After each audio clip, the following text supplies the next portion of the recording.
Welcome to the Braylon Edwards Show with Shep. Touchdown, Braylon Edwards. Braylon Edwards, touchdown, Michigan. Running pattern to Edwards, touchdown, Michigan. Where we bring you the best in sports, entertainment, and insight. Join us every weekday from 2 to 4 p.m. as we break down the latest games, analyze the biggest plays, and dive into the hottest topics in sports. We'll have exclusive interviews with your favorite athletes and guests, and you'll get a front row seat to all the action. So tune in to the Braylon Edwards Show with Shep. Got one-on-one going end zone. Edwards in the air.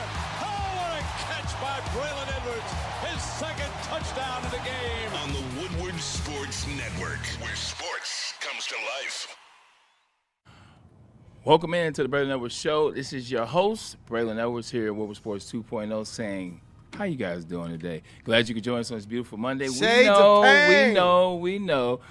know we got to talk about, not necessarily the performance or the outcome that we hoped for last night. We'll get into that in a few.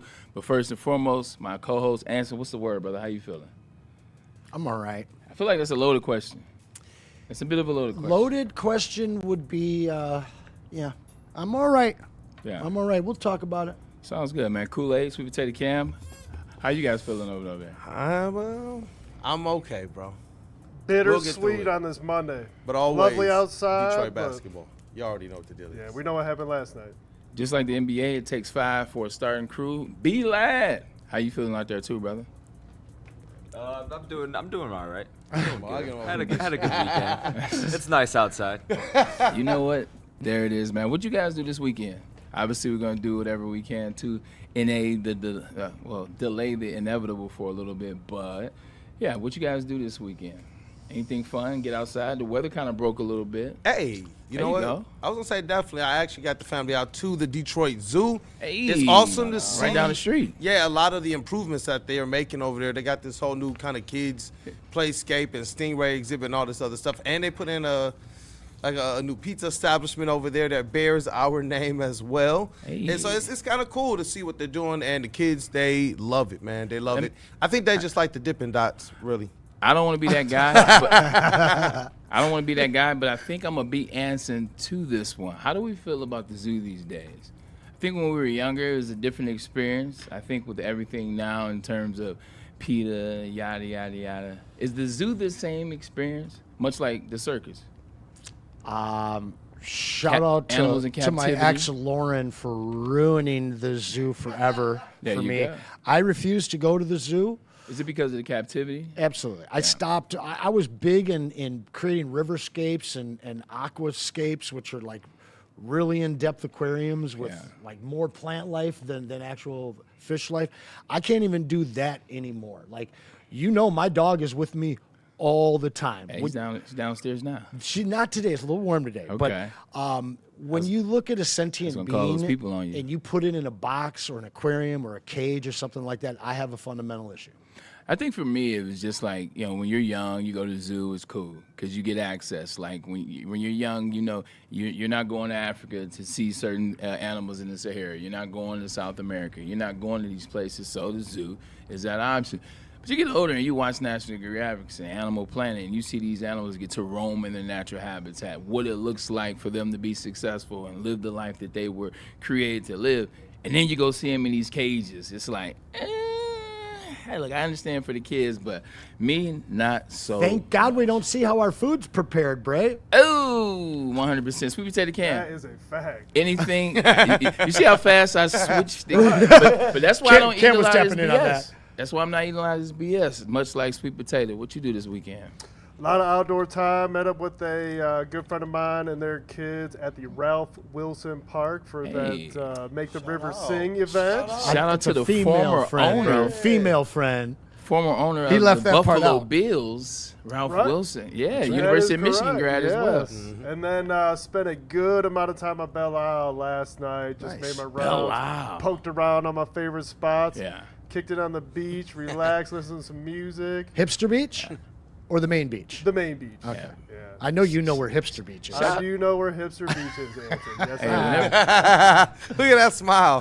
Now I want to know the stories. Hipster Beach is fun, man. Belial always brings a smile to my face, and the reason why is because one, you think about family, the giant slide, the ice cream truck, the original Grand Prix back in the day was sir. on Belial, so that's dope. But I got my first, let's just say, baseball terms.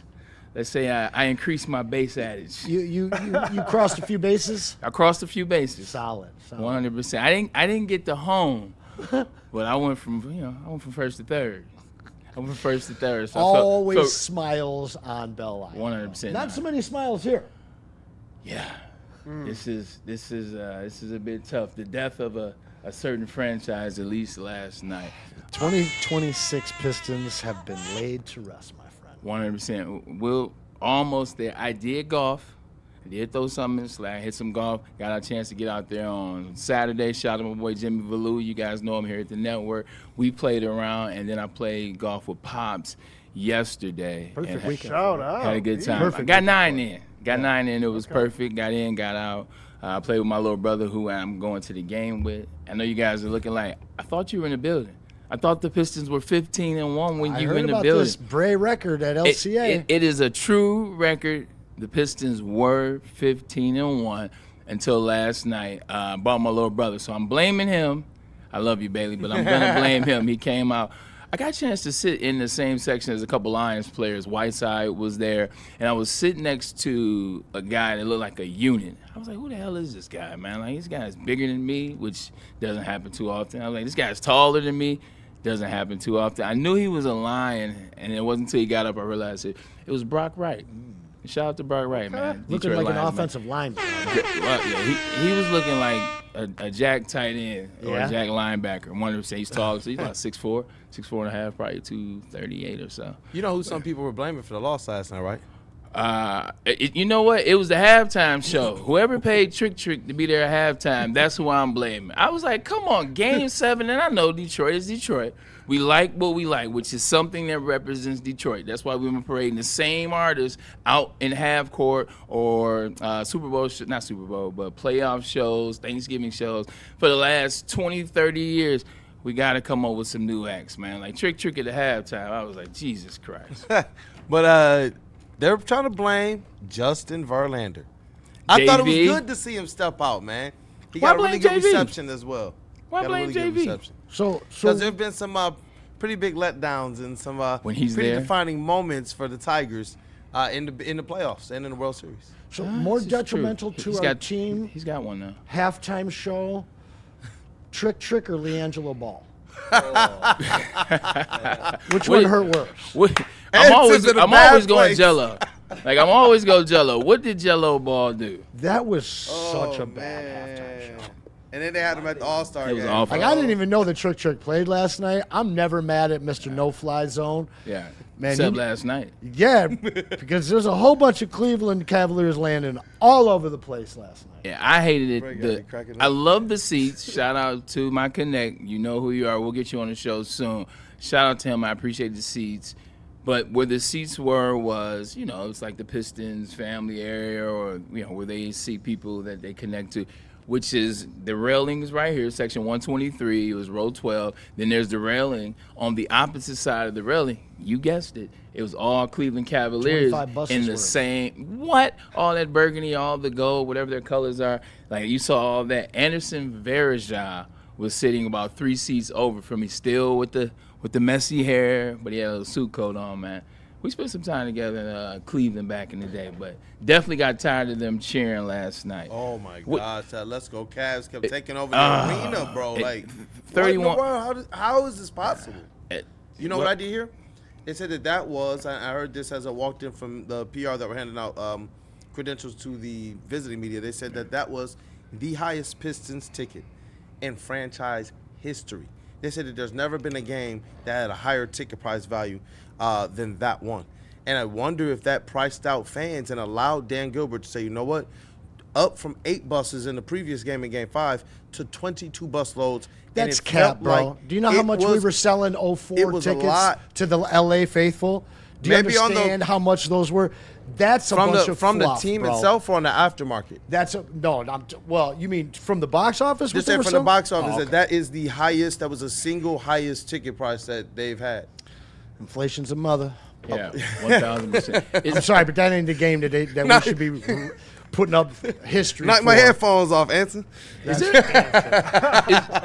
I mean, obviously, you look at this. This is exactly what it was last night. It was a funeral. 31 points the Detroit Pistons lost by, and the game was never close, realistically. No. Is there another game, before we get into it, that made you feel this way? Maybe is it Tigers 06? Is it Detroit Lions 91? They blow out the Cowboys, and they get to the NFC Championship, and the Redskins, now Commanders. Put the brakes to them. Is it Tigers 13? Is it Red Wings 09? Is there something? Is it Michigan against Spartans TCU? in the late 90s against Duke. There you go. Is it Michigan against TCU? I was at that game. I still can't believe they lost that. Anyway, Pistons is in it 05. one of those? Does this loss compare to any of those teams? And if not, why? You know, I'm so glad that you asked this question before we started the show, because it gave me a lot of perspective. Pistons in 88 and 05 hurt me far more than this one. 05. The 09 Red Wings with Hossa hurt me more than this series did. The Tigers in 06 and 15 hurt me more than this one did. Lions, as Braylon said, 24 and 91 hurt me a lot worse than this one did. For me, this is exactly what we needed to happen. And don't shoot me on this one. Let me talk it out. I like where you're going here. All right. If the Pistons win this series and they go 7 games with New York, maybe lose, maybe they get to the finals, get beat up by San Antonio or OKC, they might trick themselves into thinking they're good. And when you lose on your home court, like, I would have rather had this ending than last year's Game 6, no call, terribly officiated series, 3 games that could have gone either way because of the refs. We don't have that in this Game 7. Sure, we can look to Game 5. Maybe we get Duncan. Maybe we get some calls. Maybe we're not even playing Game 6. But when you look at the way that this team's run was ended on your home court, a franchise that's 4-0 at home in Game 7, to be able to be blown out in that fashion, it shows you the glaring need that this team has for another legit high-end score. And I was going to say, bro, no matter how much we believe that they could overcome that to at least get to the Eastern Conference Finals or maybe even be the East representative in the finals, we still believe that they were short because of that. That's the one thing, no matter what side of the fence we've fallen on as it relates to our support for Troy Weaver, Kay Cunningham, Jaden Ivey, Monty Williams, Dwayne Casey, anything, Tom Gorse, anything, Trajan Langdon, the one thing we've all said unanimously is that they got to get Cade some help. And at the deadline, they believed they had enough. So when you look at what Jalen Duren did in the regular season, it appeared like it could be enough, but we still knew that doesn't solve your secondary facilitator and that person who you can put the ball in their hands and know if you need him to go and get you 3-4 buckets or quality looks in a row, he can do that, especially if Cade is on the bench. We all knew we need that. At the very least, if you're not going to get one of those players, get you another bona fide or certified shooter. And Braylon kept trying to warn us. I got to be fair about this. He kept trying to warn us that what the Cleveland Cavaliers did at the trade deadline was going to pay dividends for them. And it absolutely did. They made that move from Harden. And just to kind of answer even more so the brother's question, the Tigers and Twins, Tigers and Red Sox. I keep saying Twins because Hunter was on the squad. I got you, Torrey. But yeah, that to me, that hurt. That series, but obviously that game, I knew it was over after that game. And that was one that really, really hurt that way. That didn't have championship implications on it. All those teams we knew they were on the path to a championship, whether it was that year or the next year, and some of them got cheated. I don't think any of us had any illusion that this team was going to go and beat OKC or Wemby. That was another thing that we were all unanimous in, and that's where, why not push in all your chips? That's what we were all saying. Is that, look, I didn't believe that the East was just as wide open as people thought. I just thought that the Pistons and Cade Cunningham's ascension and whatever you can get out of Jalen Duren and Duncan was going to allow them, and Asar was going to allow this team to elevate the way we did. So then push those chips in before you have to pay for it more. If you push your chips in this offseason coming up, you also got to do that with Jalen Duren. We already know what's going to wind up happening. They're going to have to go over the cap to basically, if they bring this man back, when you could have pushed the chips in just a little more at this trade deadline, gave yourself a great chance to set your team up going into this playoffs. I appreciate that. We'll put a pin in the Jalen Duren situation because I think that's going to be a heavy driving point within the next 20, 30 minutes or so. Yes, but I like where you're at. I see where you're at. You're ready to get into it. You're ready to Anson is cooking, man. Shout out to the studio, by the way. Before I say what I'm saying. Coming together. It's starting to come together. You're starting to see the brick. overhead. You're starting to see the accents and things that we're doing here. We're starting to get it together. But the reason why I asked that question is because it's a good one. And for me, I was not as disappointed in last night as I was in those other teams and those other situations. Because I believe, like you said, Anson, those teams were on the trajectory. Maybe the Lions in 91, maybe the caveat. But we knew this team needed help. Now, you give me kudos, Kool-Aid. That's like a tongue twister right there. Kudos, Kool-Aid, kudos, Kool-Aid. You gave me kudos, and I appreciate it. I did say that when they made the move at the trade deadline. I talked to the guy that was sitting in that chair a couple months ago, and I said, this is a big move. This is a big move in a conference that's winnable. Now, where I won't give myself credit, because I said James Harden was washed. I said that they were going to be – I think the Pistons, once they went up 2-0, I forgot about what Cleveland was. I forgot about Sam Merrill not playing in the first couple series because of the injury. So that falls on me. But just watching it last night, and just being in the building, man, like you could just see that it wasn't enough. You could see that everything that you talked about, whether it's Tobias Harris and what he could do in the playoffs, you could see year 14. You see he was tired. Game you see 7, he was it beat was down. clear. It's 2 game 7s in 2.5 weeks or so. You could see he was beat down. You could see Cade not even just beat down. You could see Cade was exhausted mentally and physically. But mentally, you can see he was at his wits' end. Yeah. And I think yesterday in that first half of that game, Cade, it was the first time that you can see it on the court. Cade was like, this ain't it. Like, it was the first time you can see Cade in his head, like, this ain't it. And not necessarily what I'm doing or not doing, but what this iteration is of the Detroit Pistons, this isn't going to be the iteration to take the flag across the finish line. And it felt bad, but it's sport. The energy was not there whatsoever. And then on top of it, you got another 2-1 foul mountain to climb, which we experienced throughout these playoffs outside of game 1. And I think after you go through those back-to-back, even really 3 straight games where it's really lopsided, and then you get that opportunity in game 6 where you get a mostly even whistle. We still had more fouls than Cleveland did. But then in that first half, when it still was a game and it's doubled up on fouls, but the Pistons just had a lid on the basket last night. They were getting to the hoop. They had to open threes. They couldn't put anything down. And then on top of it, when they went to the basket, they weren't getting calls. When Cleveland went to the basket, they were getting calls. And so not only was there a physical exhaustion that you started seeing creep into their minds, when they weren't getting that whistle in that first half and things started to snowball, you didn't see that Pistons mental, edge. You didn't see Pistons basketball. You saw that timeout at the end of the third quarter when they went into the huddle and JB, we're okay, we got to play Pistons basketball. You never saw that Pistons basketball show up at all in that game 7. So whether it's the refs, whether it's tiredness, whether it's the lack of a true extra weapon, it was all of it. It was perfectly time to just lay on top of this team and smother them, because we didn't see Pistons basketball last night. No, what we saw is frustration out of every player. Like last night, every player was frustrated. You saw Duncan Robinson had moments where you were like, Duncan, come on, man. Like, what are you doing? This isn't it. Asar Thompson had moments where I wanted to take him to the side. Couple crash out moments. I wanted to take us. It started for him last series and has carried on to this where in the last 3 games it's been a little bit worse. Game 6, you started to see J.B. Bickerstaff having to really grab Asar, take him to the sideline. Hey, man. Then last night you saw J.B. was over talking to Asar Thompson. Now you get Luke Walton having to talk to Asar. What's going on? Hey, look, man, this is Game 7 and trying to dial him in. You could just see the frustration on Cade, Paul Reed, Beef Stew.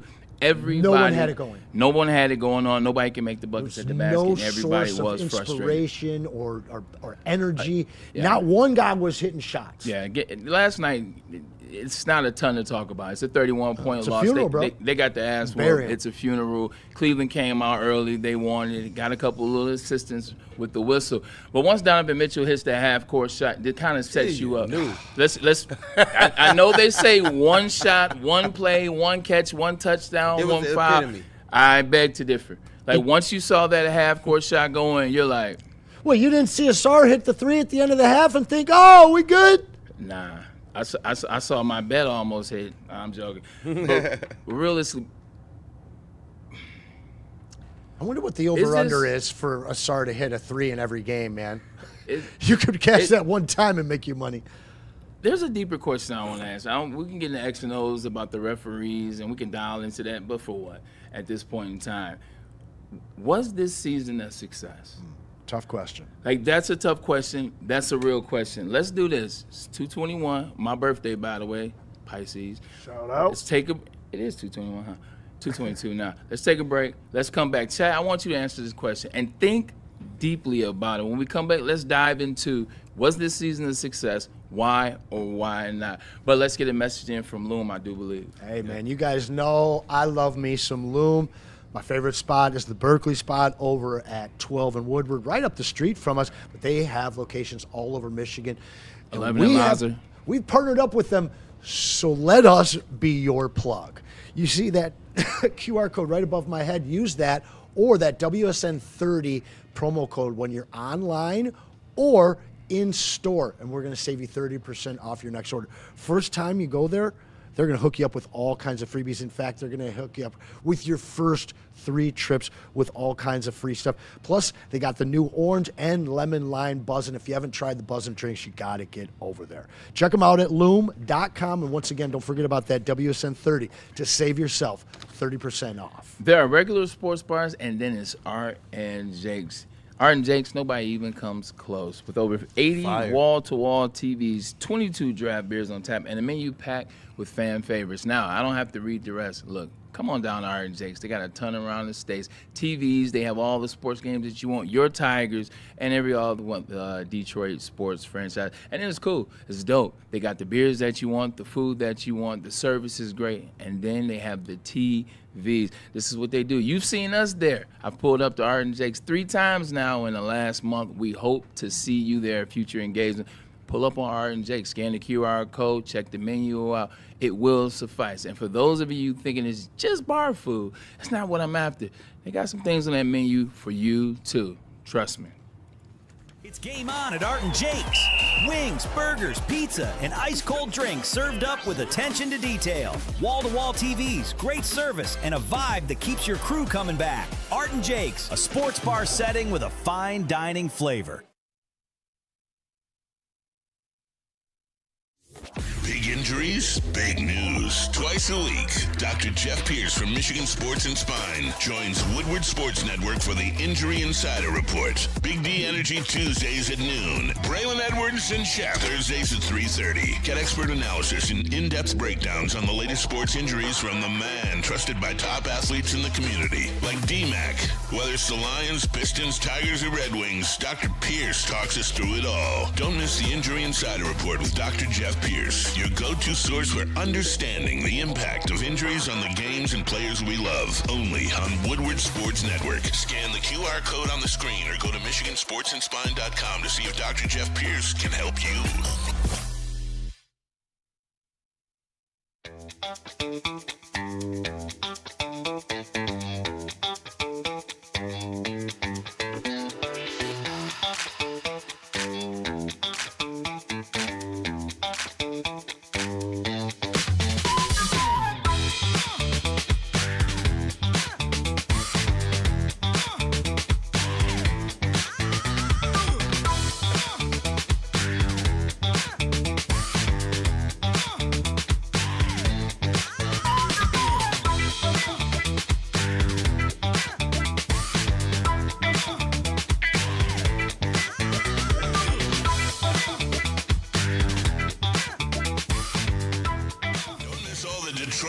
Pistons coverage on Woodward Pistons on YouTube. Head over and subscribe now for in-depth Pistons coverage, player interviews, roundtables, and live watch parties. The bad boys of Detroit media are here.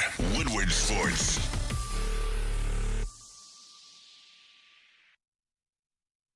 Planet Fitness now has even more best-in-class strength equipment. Join today for $1 down and save. We're stepping it up. We're not slowing down. Finding new face. New focus. Love that new equipment smell. So, you in? Join the club today. Save when you join for just $1 down, $15 a month. Planet Fitness. We're all strong on this planet.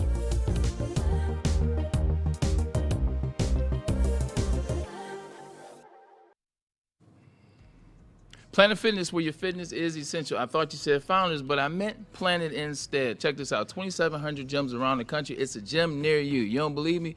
Pull your phone out and ask. I guarantee it'll be one somewhere within a 2-mile radius, man. The gym is squeaky clean. Judgment, there's none here at Planet Fitness. And they also understand that mental and physical fitness is essential in life. So pull up on the gym. Trainers on staff. All the equipment is there. I go there. You should too. Planet Fitness, where your fitness is essential.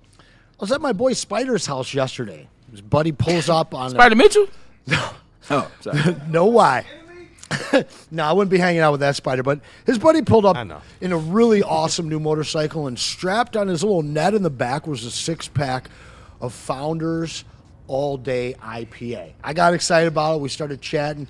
He loves it. He's been drinking it for 15 years, he said. And in fact, they are celebrating their 15-year anniversary of the leader in the IPA category. We're talking all-day IPA from Founders Brewing. It's citrusy, crisp, refreshing with a perfectly balanced taste and that 4.7% alcohol percent built to go the distance. So next time you're watching a game, get yourself some all-day IPA from Founders. But please, guys, when you do it, make sure you drink it responsibly. And we back. Welcome back. Shout out. Oh, 100%. You see it. This is my youngest brother, Bailey. Hey, man, I love you. I'm telling you. No more games for you. At least no more game sevens. No more game sevens for Bailey, man. Shout out to him. I actually know the young lady that does the graphics, and like when you see the big lights and the big letters and the Pistons balloons. So shout out to Stephanie Smith as well. Hey, shout out. A lot of fun. She's her father played in Michigan with my dad, so we go way, way back. So kudos to her. Side note, you mentioned Spider. Like, at what age is it too old to be doing like come on, man. Like that, like my niece Rain, who I just went for a bike ride with earlier, she does that. At some point, stop doing that. Like, Spider, grow up. I thought you were asking how long until you have to like get rid of your Spider nickname and go back to your normal He can have a nickname, but you don't need to run around like you got pajamas on and it's 12 years old about to go trick-or-treat. Well, wait a second. I digress. You never let go of that. That's how you stay young, man.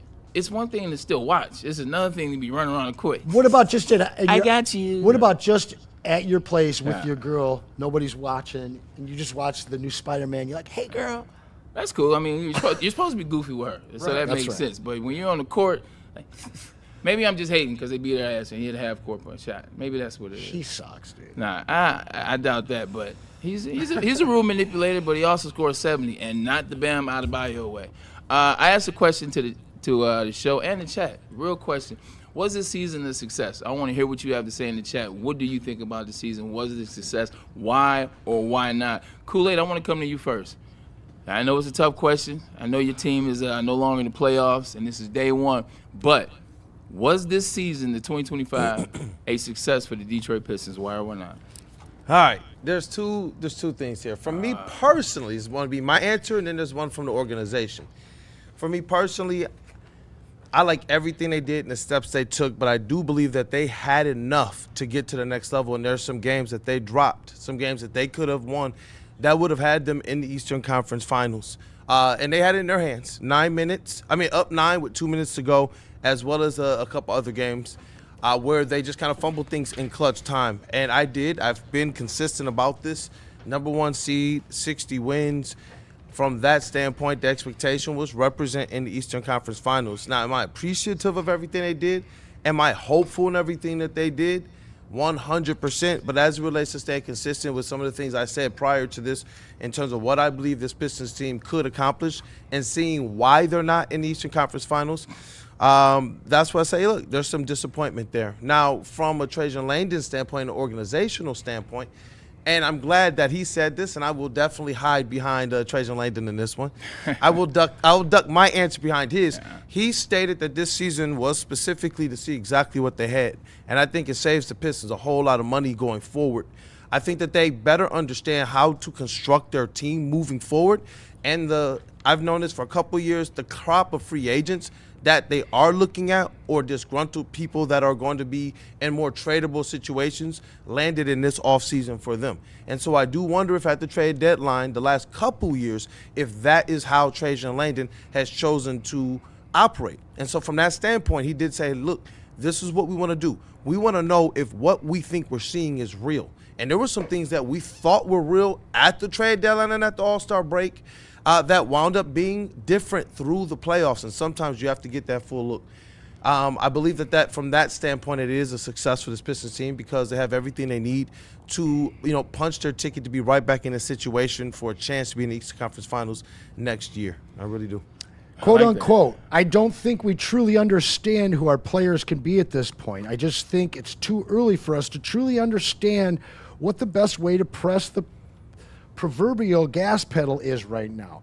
So we're going to try to be patient with that and let our young guys continue to develop. August 2025, Trajan Langdon, okay? We've heard JB echo these sorts of sentiments. I was sitting right there.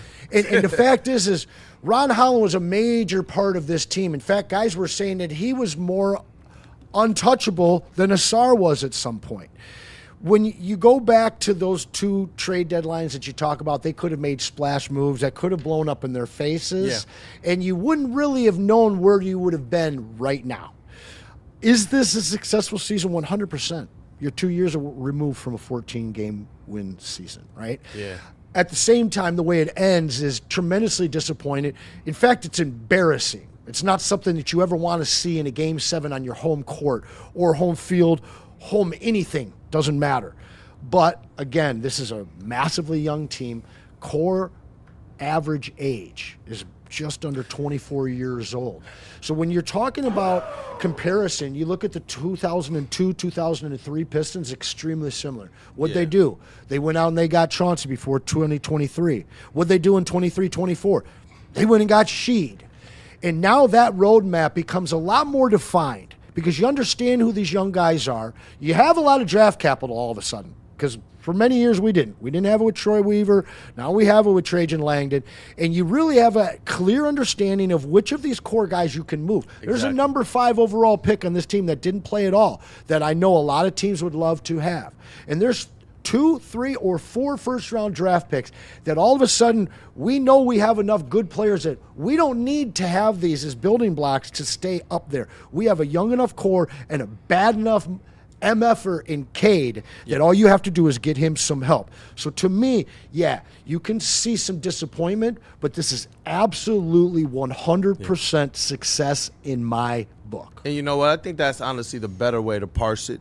Successful, yes, you can see the steps forward, like what Trajan's saying, but disappointing, 100%, because they had what they needed to be able to get. It was. I have to just admit it. Yeah, for me, the question is an answer in 2 parts. Was the season successful? Yes. The reason why the season was successful is because last year you bumped your total up from the year before from 14 to 44. You made the playoffs and you lose in the first round 6 games to the New York Knicks. You come back this season, you win 60 games, you maintain number 1 pretty much the whole season. You let a lot of your young players develop. You were able to take some small pieces and turn them into some bigger players for this team this year. You saw the trials and tribulations through January and February when you didn't have Cade, when you didn't have B. Stu, when you didn't have Jalen Durant, and you saw how you were able to be resilient in those moments. I think you really saw J.B. Bickerstaff in terms of the coach that he is, in terms of getting the most out of his players, getting you to buy into both sides of the floor, offense and defense, and creating that identity even more, or furthering the identity. So for me, the season was success. You get to the playoffs, you win the first round of the playoffs, and then you get to the second round and you lose. The season was successful. The playoffs were very disappointing. The playoffs were very disappointing, and the Exposed in 2 rounds. And the reason why the playoffs are disappointing, and for all the people it's like, man, they wouldn't even have been in the second round if it wasn't for Franz Wagner. We don't play the what-if game. We play what happened. The Pistons got through the Magic. They got to the Cleveland Cavaliers. They were up 2 games and could have been up 3 games. So the playoffs is disappointment. The play out of these players in the playoffs has been disappointing, especially against the Cavs, whether it was the turnovers, the lapses in judgment, the lapses in coaching. They were a little bit disappointing. And some of that goes back to the regular season when you had the trade deadline. And this is what I would say. Yeah, Anson, I agree with some of you said, not making a situation. You pull the trigger, now you got a guy, you got to pay that toll, et cetera, et cetera.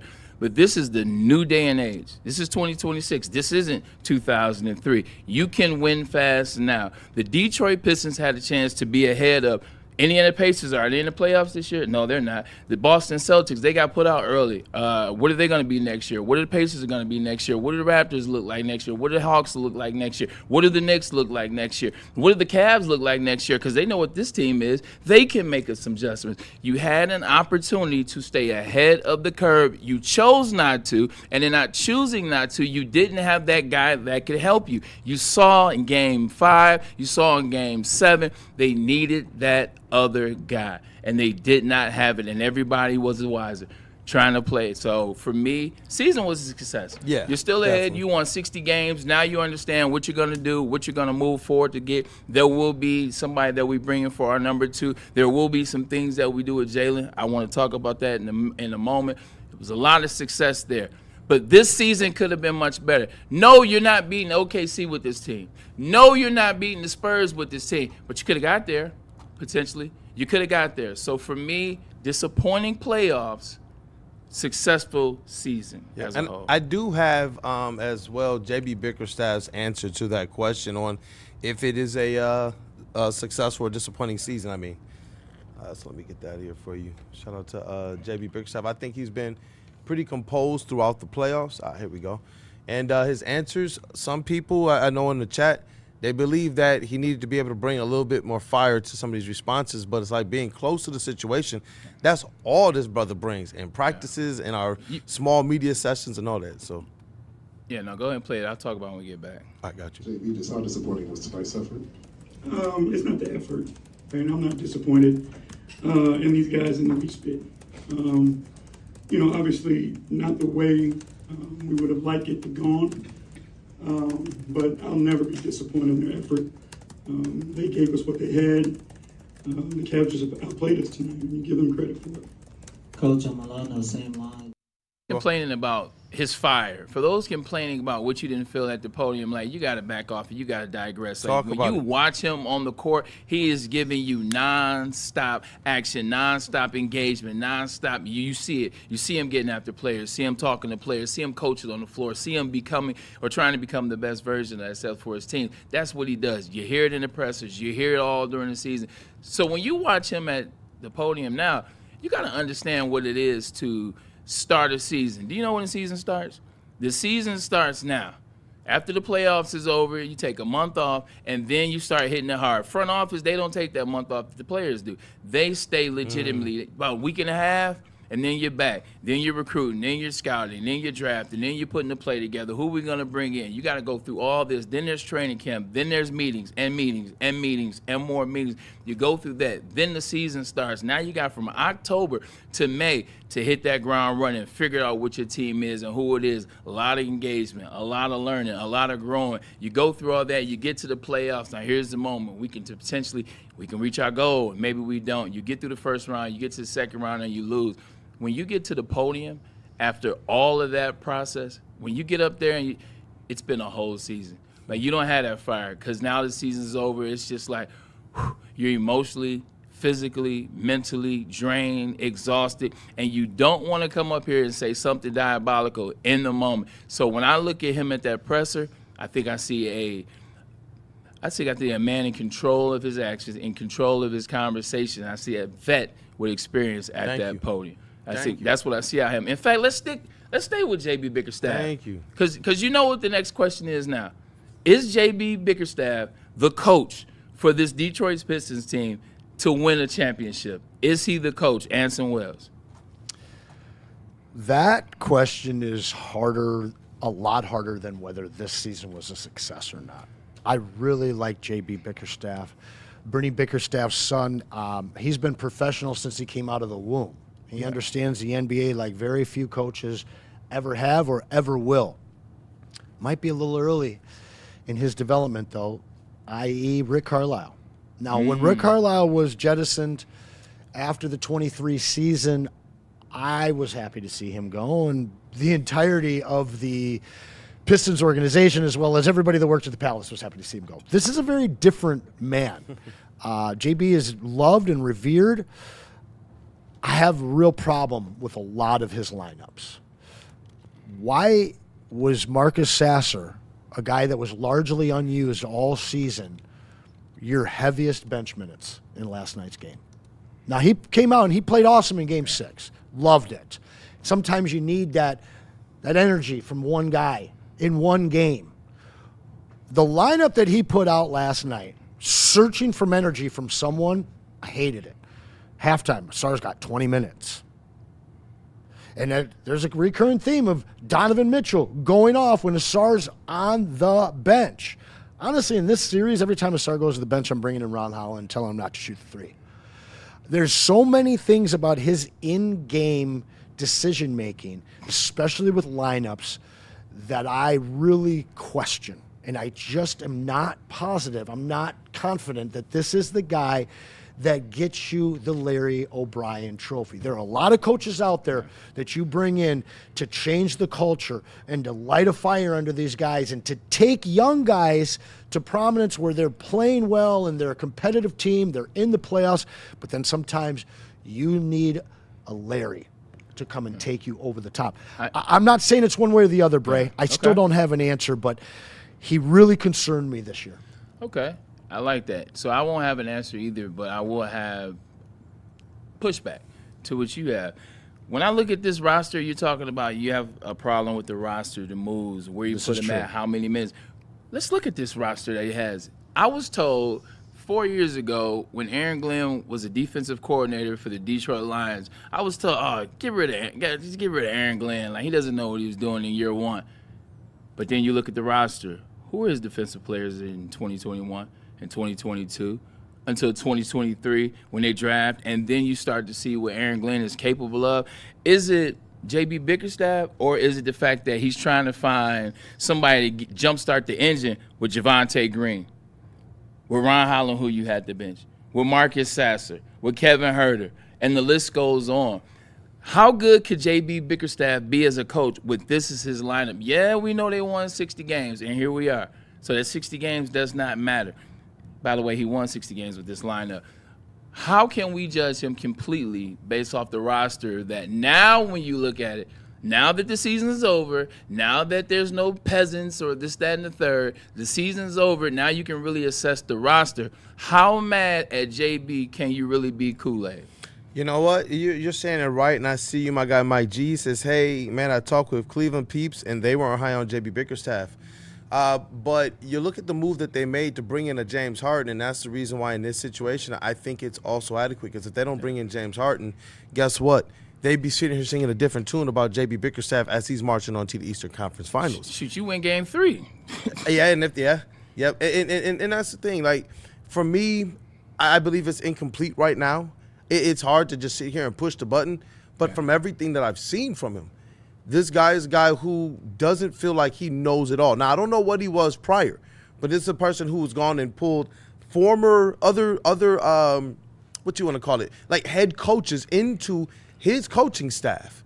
You know, this is a guy who I think he is trying to be better.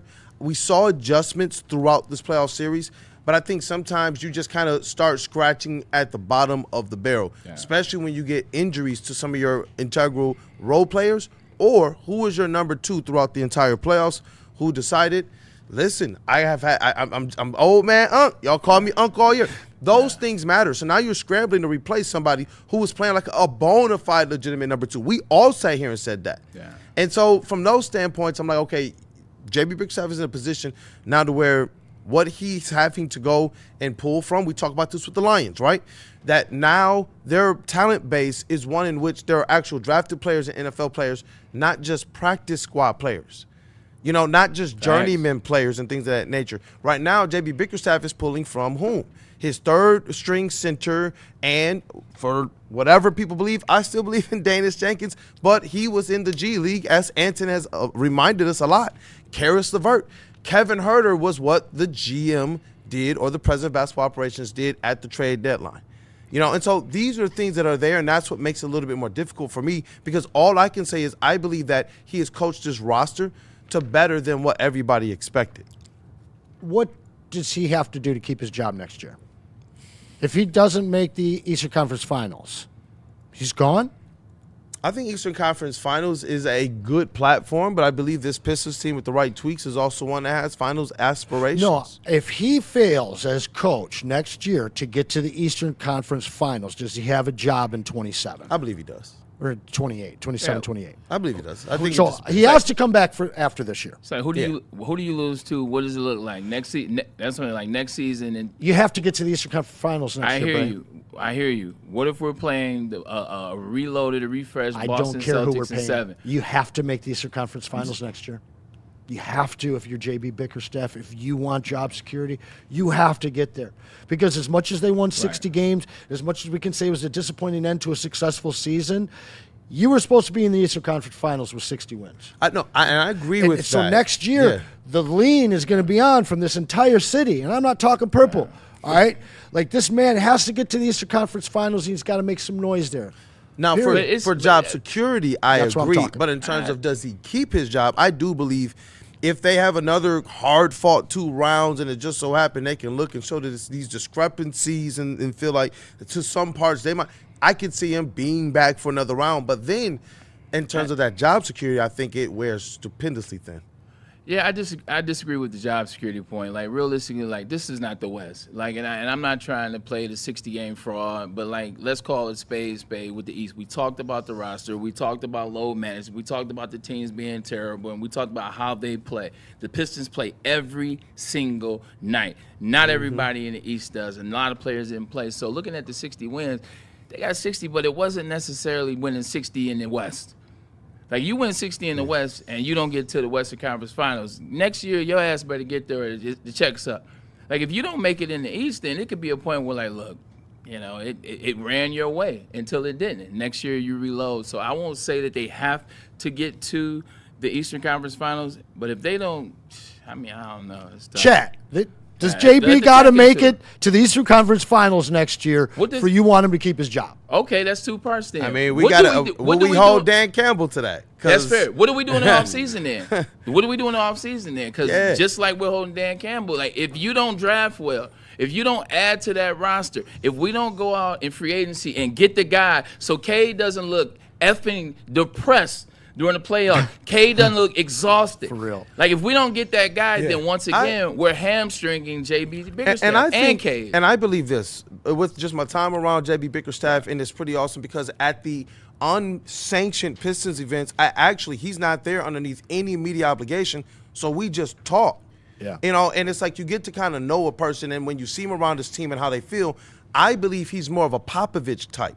I think he's more of a program coach. And I think that that's what you get out of a J.B. Bickerstaff. You know he's always going to have the guys fired up. Yeah. There might be some deficiencies, but all coaches come with that, and that's where I do believe he is somebody that you want to have more of a long-term eye with because I do believe he can coach up these young players, and you put just a few more, a little bit of help, maybe a star around him. I think that you're playing with dynamite there. I think that's the recipe. Some coaches like to be arrogant and try to do it all themselves. Some coaches understand that their assistants matter. Oh, he got a good assistant staff. Matter. And J.B. Bickerstaff has one of the best assistant staffs in the NBA, and he leans heavy on them. B-Lad, what did you see, man? Like, what do you think? Is J.B. the guy, and was the season a success?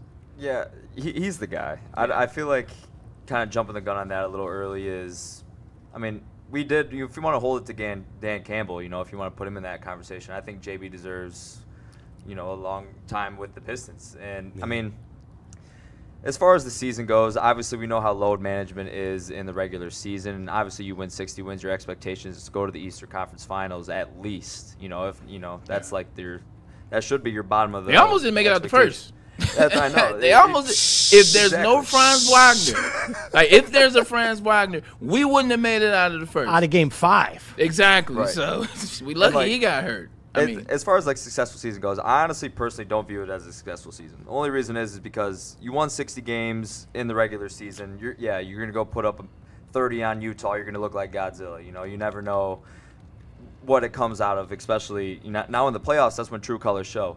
And then you saw like, all right, there are major flaws in our roster at this very moment. And that's the only reason why it leaves me with a bad taste in my mouth. Like regular season doesn't really matter to me. What we showed in the playoffs was a fraudulent team in a way. I wish and I hope next year Trajan looks at himself in the mirror, they get together, and they can make the adjustments that they need to make. Get Cade the Robin, you know what I mean? So that's where I kind of stand on it. Yeah. Chad, where you guys at? Like, where you at? Like, is JB the guy for the job? Was this a successful season?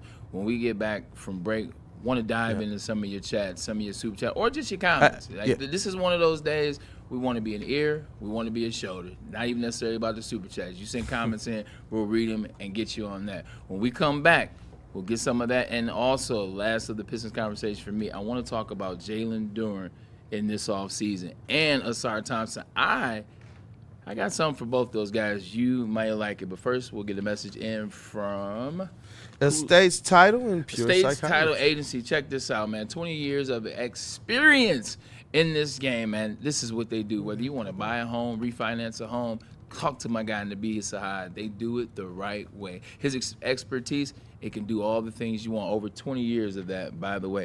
Combine that with, and now they can guide any title or escrow transaction to a smooth landing. They also understand that you're busy, so that's why they have a late night as well as weekend closing. Want to make sure you feel good. Make sure the process is simple and convenient. Just drop the location, they'll pull up on you, get the contract signed, and you're off. For all your title needs, call Mr. D's. We are halfway through Mental Health Awareness Month, so there's still time to take that first step. Lucky for you, we've partnered with the fine folks over at Pure Psych. So whether you're dealing with PTSD, anxiety, or you just want to get the ball rolling with some counseling, these are the guys. They've got a personalized treatment for just you. They don't do the cookie cutter stuff. And they're all throughout Michigan, even in northern Ohio as well. If you want to reach out to them and get the ball rolling, you can reach them over at purepsychmi.com.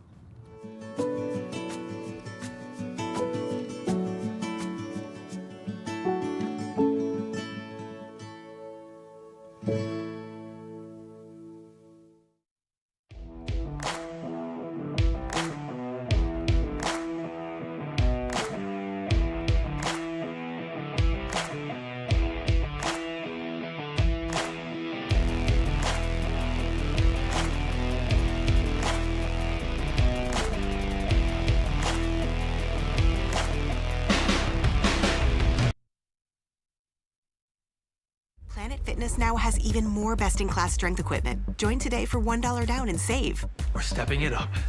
We're not slowing down. Finding new faith, new focus. Love that new equipment smell.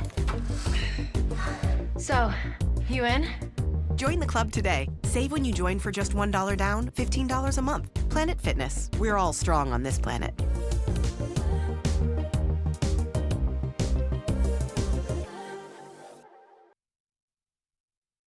You know how some things are so good they should be world famous, but they're not? Our house-made vinaigrette is one of those things. And the antipasta salad, we drizzle it over. Same with our hand-battered chicken tenders. Original recipe soups and pasta sauces. It's almost as if our original, world-famous Detroit-style pizza is mocking them. And that's not very nice.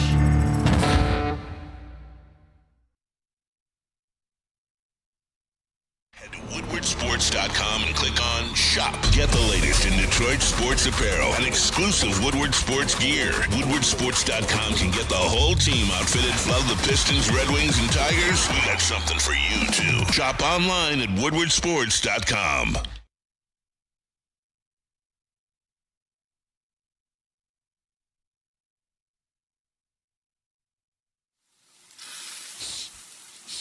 You smell that? That's Brad Holmes cooking. And the off-season smells good. Woodward Sports. What up, though, people? If you're looking to take your relaxation to the next level, then go ahead and scan that QR code above my head. I know Braylon right now wishes that he was sitting in that massage chair. Yeah, you know that infinity that we used to have at the office, man? I can't wait till we get it back in here. I know that they're working that out, and we will have that heavenly place right back here in our studios. But there is a place you can go, and it is a massage chair house in Bloomfield Hills, the largest massage chair showroom in the Midwest. They carry top-tier brands like Infinity and Osaki, and it makes it the go-to destination for premium comfort and cutting-edge wellness technology. Be sure to visit Dr. Eric Duncan, the wellness doc and creator of the #1 YouTube channel for massage chair reviews, at The Wellness Doc. Book your visit today at massagechairhouse.com or simply scan the QR code on your screen. Massage Chair House, your ticket to ultimate recovery and relaxation. My bad, Kool-Aid. Didn't mean No, to you're cut good, you you're off. good, you're good. But you guys need to learn about Thrive, because I am an energy drink merchant, and I'll tell you what, these Thrive energy pouches actually work. I need to put down the energy drinks as we speak and switch to Thrive, which I plan on doing. And this isn't your daddy's dip, as Sweet Potato Cam likes to say. It's tobacco-free, nicotine-free, and a mental powerhouse packing 300 milligrams of clean, smart energy, including alpha, GPC, and L-theanine. No jitters, no sugar crash, and zero bloating. Thrive can be found online at dipstop.com. Remember to use promo code WSN for 15% off your entire order, and exclusively at all Market Fresh and Market Square locations. Thrive, clean energy, zero distractions, and they just effing work. And we back. Definitely miss Sweet Potato Cam on that one. They just flipping words. Yeah, just flipping words. Try to do my best. Love that. And And we're back. Not your daddy's dip. Almost second hour of the Thank show. you. Appreciate you guys for tapping in with us, talking about the Detroit Pistons in the season, moving forward, what needs to happen. What do you think? Jalen Duren is a topic of conversation. He's up 5-year, 175, I believe, which is being floated around. What's the conversation on Jalen Duren, Anson? Well, and what would you do? Well, you had the opportunity to sign him this summer before the season started. I said you had to do it. You said they didn't. 30, 35. And then it looked like they were just going to get absolutely scrunched with that contract because he was on his way to a max. Heard some stuff this morning on Twitter that the Pistons will 100% be signing him, which they should, at 22 years old. However, it's not going to take the max, they say. Yeah.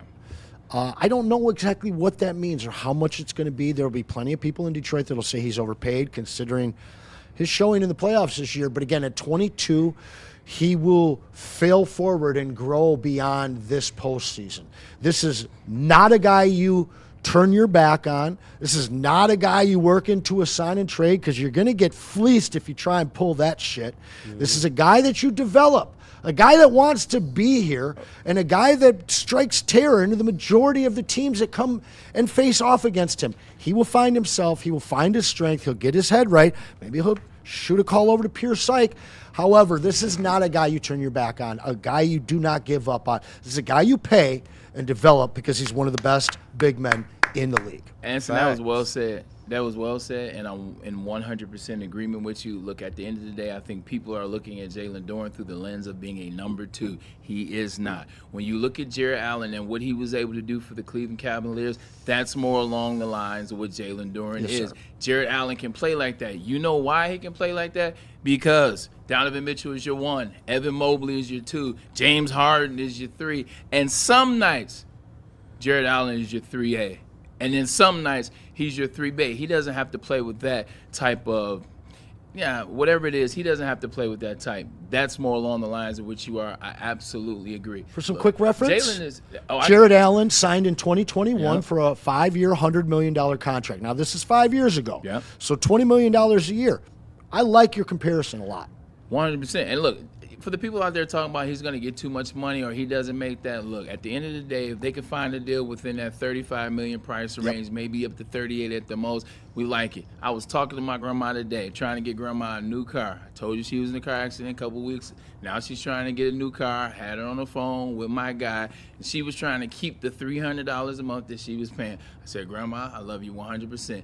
The money has gone up. We will get you a great deal. And I did get her a great deal, but money goes up. Inflation is real. Exactly. Inflation is a real deal. So that goes for you guys and Jalen Duren. Keep him. He's young. We drafted this kid. He was damn near 17 years old, young as hell. You remember when they had to go to Toronto, the whole passport situation? Yeah, he was that's too young right. to even. 100%. This is a kid you've already started to raise him, and you raise him to the point where he's an all-star, where he was an all-star this past season. Now, this is the kicker. Zoom in on me. This is what you need to do. You ready for this? Listen to these names: Kobe Bryant, LeBron James, Giannis Antetokounmpo, Victor Wembanyama, Carmelo Anthony, Yao Ming, Amari Stoudemire. Hell, how do you say the kid's name from Houston? Alperen Sengun? Sengun. Him too. Brooke and Robin Lopez. Tyson Chandler. Also, JaVale McGee. Oof. You know what they all have in common besides having championships, with the exception of Sengun?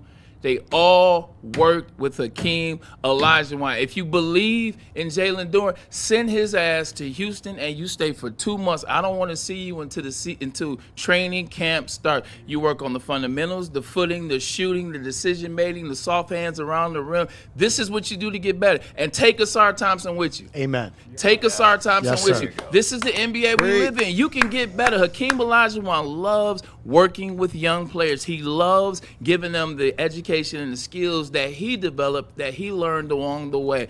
Jalen Duren, we want you in Detroit. You are Detroit. We don't want you to go nowhere else. We want you to work with Hakeem Olajuwon. If I'm the Pistons, I'll put up half. I say, hey, look. I'll put it all up. Exactly. I'll put it all up. If the Dream is charging $2 million or 1.5, whatever it is, pay that. Let him work with the King. Like, he will come back a new player. And now you add that to whatever gun that you're hiring. Like, now you have something. Now you don't have to get rid of him. For me, I keep him. I love the energy. I love what he is. We asked him to do too much. I get it. You're disappointed. I am disappointed a little bit as well in his performance, especially how he played in the regular season, especially how he played when there was no K. But y'all can't tell me we didn't put too much on this guy. Yeah. Y'all had him trying to take people off the dribble at the top of the key. Game after game after game, and you allowed him to do it multiple times. That ain't his game. At least not yet. Well, and to double down on your point, there's never been a time in this young man's career that he's been more open to criticism and hard work on the heels of his playoff performance. He wants to be better. So we're sending him to the Dream. Yeah. I got a question for you guys. We send in Asar. Who do you want him to go spend the summer with? Ron Artest or Scottie Pippen? I don't want Scottie because I feel like Scottie's in a different frame of mind these days. In a different frame of mind. Like, he'd be like, well, when I was in this is what I was Well, he's doing. an idiot. We'll give him that, but the man can hoop. But to be honest, he could work with the Dream as well. Like, the Dream, last time I checked, Defensive Player of the Year multiple times, and what he was able to do, I would send him down there as well because that's the other elephant in the room. Asar Thompson has to be a better version of himself. Like, you're in the NBA. You can't be in spaces where they give you the ball and people don't cover you. Like, we played legitimately 3-on-5 this whole series and part of the Magic series. Like, Asar has to be able to put the ball on the ground. He has to develop some type of shot. The defensive stopping, we love it. Like, Donovan Mitchell couldn't do anything with Asar Thompson. James Harden was frustrated so much in the first 3 games of the season. Like, we love the defense. I love the prowess. Yeah, got to ease up a little bit, but we got to. He has to take the other things. Has to become better as a basketball player. Hey, and shout out to Kenny Atkinson too, who said that their game plan literally was throw the ball to whoever Asar's not guarding. Like, if Asar's guarding you, he literally said this in the post game press conference. Good thing he only played 20 minutes in the first half, eh? Yeah, but that's why we need him to go and take this trip to get a little bit better offensively because, you know what, those things matter as well. There were times when this team couldn't score at all when they desperately needed it, and so it's hurt them on both sides. And, You do. You want to see these guys take those steps forward and get that much better, man. But I agree with you. And I know Doc Darius, shout out to him. He talked about the fact that he has been, Jalen Duren has been meeting with Rasheed Wallace and working with him recently. And so during the regular season, that was who he was, dribbling from the top of the key, doing some things that I heard that he actually had been working on. But during the playoffs, that's where I think he got exposed. And if you're Trajan Langdon, and to Braylon's point, is that who Jalen Duren really is? You see what I'm saying? So during the regular season, they kept showing the differences. It's almost night and day between his literal stats on volume doing these same things that he struggled at mightily when the playoffs rolled around. And yes, I agree with you guys. Jalen Duren is who you want here for a long time. And I think that allowing, at least underneath this guys, treating him like an all-star that he became, and allowing him in this time where you say openly, we're trying to see exactly what we have here. I respect the Pistons for taking that and believing in him, and I do believe it's going to pay major dividends coming up here where he's going to have a lot of suitors, but it's going to be all Pistons at probably a rate that a lot of people is less than we thought at the trade deadline time. So I do. I think that that's going to be very beneficial for the Pistons that they believed in Jalen Duren, and you hear him talk about it. Anson said it very, very well. He wants to be here, and I think that those types of things go that much further because this contract is about the next 4 years of him and Cade Cunningham together when you lock that in, and I do believe that that's far more important. Yeah, I mean, as far as I came in kind of projecting it earlier, and I think I pissed Anson off a little bit, and I'm like, I don't know if I want him anymore. But oh, I mean, no. realistically, I mean, he's 22 years old. It's hard to pass up on a guy like that, especially with all the flashes he's shown throughout his time here so far. And there's room for development. That's really the only way to put it. As far as like signing and trading, like who else would you guys expect to get with the Jalen Duren trade? Because Braylon mentioned it before, there's a good possibility you're getting fleeced in that trade, no doubt about it. So a high likelihood. Let's dip into the super chat here, guys. Appreciate you, Freddie Felt. Got us started off. He is hurting, Bray. $5 super chat. All I know is pain.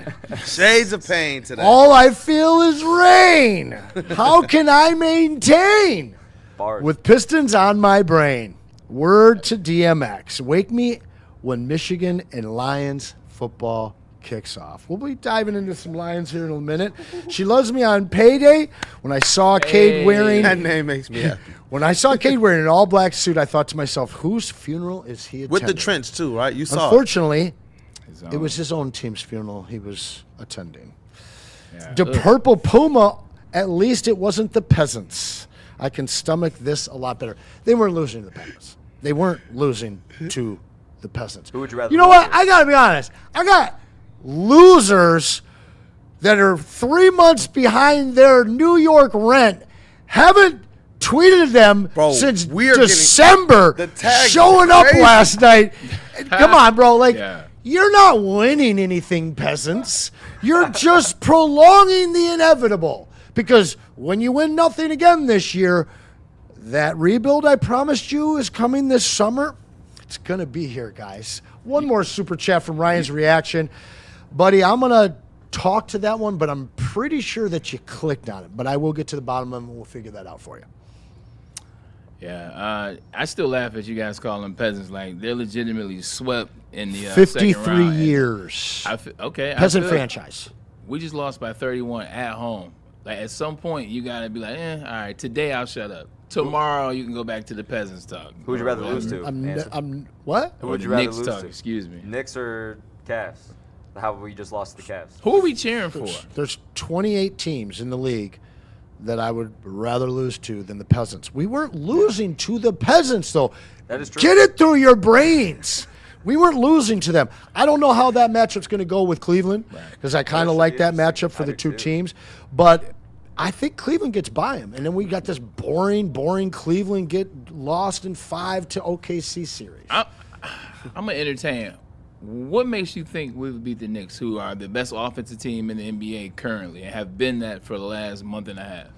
Like, what makes you – is it style makes fights? Well, when I look at last year's series, the series was neck and neck. Yeah. This ain't last year, though. No, I know. I think that we have a better team.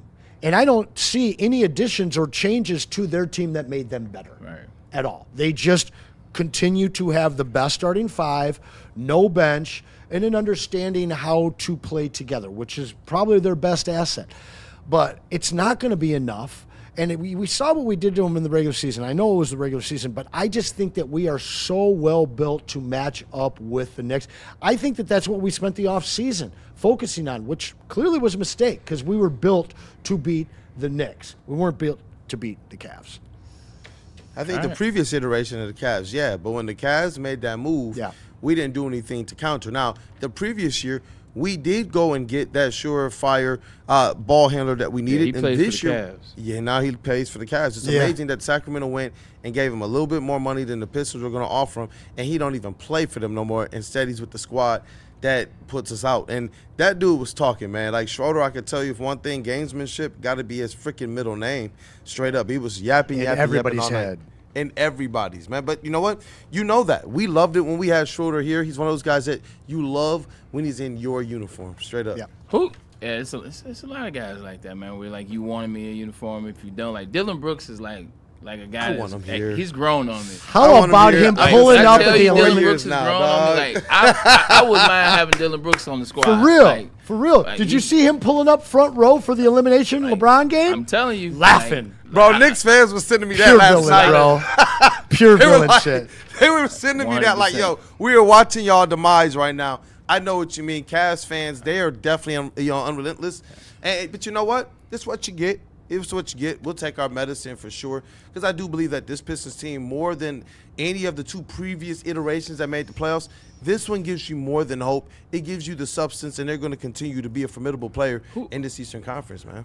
So now the question, we asked all the questions. Was it a success? Is J.B. Bickerstaff the guy? What do we do with Jalen Duren? I think the biggest question, which is the last question, who? That's right. Who's the guy? That's what Who's the guy we're whole going chat to is get? all about right Who now. is the guy that the Detroit Pistons bring in, and it changes the dynamic and what we are, and it moves the needle that way. Malik Beasley. That's what. Look people at have Anson. you I'm believe. sorry, bro. I'm playing. Malik Well played. Threesley. Well played. Well played. No, I'm not changing my tune at all. It's still Trey Murphy. Yes. It's still Trey Murphy. Trey Murphy can play the 4. You two elaborate. He can play the 2. He can play the 3. Let me get it. He is a well above average defender. He's an excellent rebounder. He can create his own shot, score at 3 levels, and he can shoot the damn 3. But he's a gritty player, too. I think that he would fit in really, really well here. I will go one step further, and I've said this name a couple of other times. There's a guy in Portland that's got a ring. Drew Holiday. Yes, Drew. You bring him in here, and you let him run the rock. You let Cade play the 2, or they swap.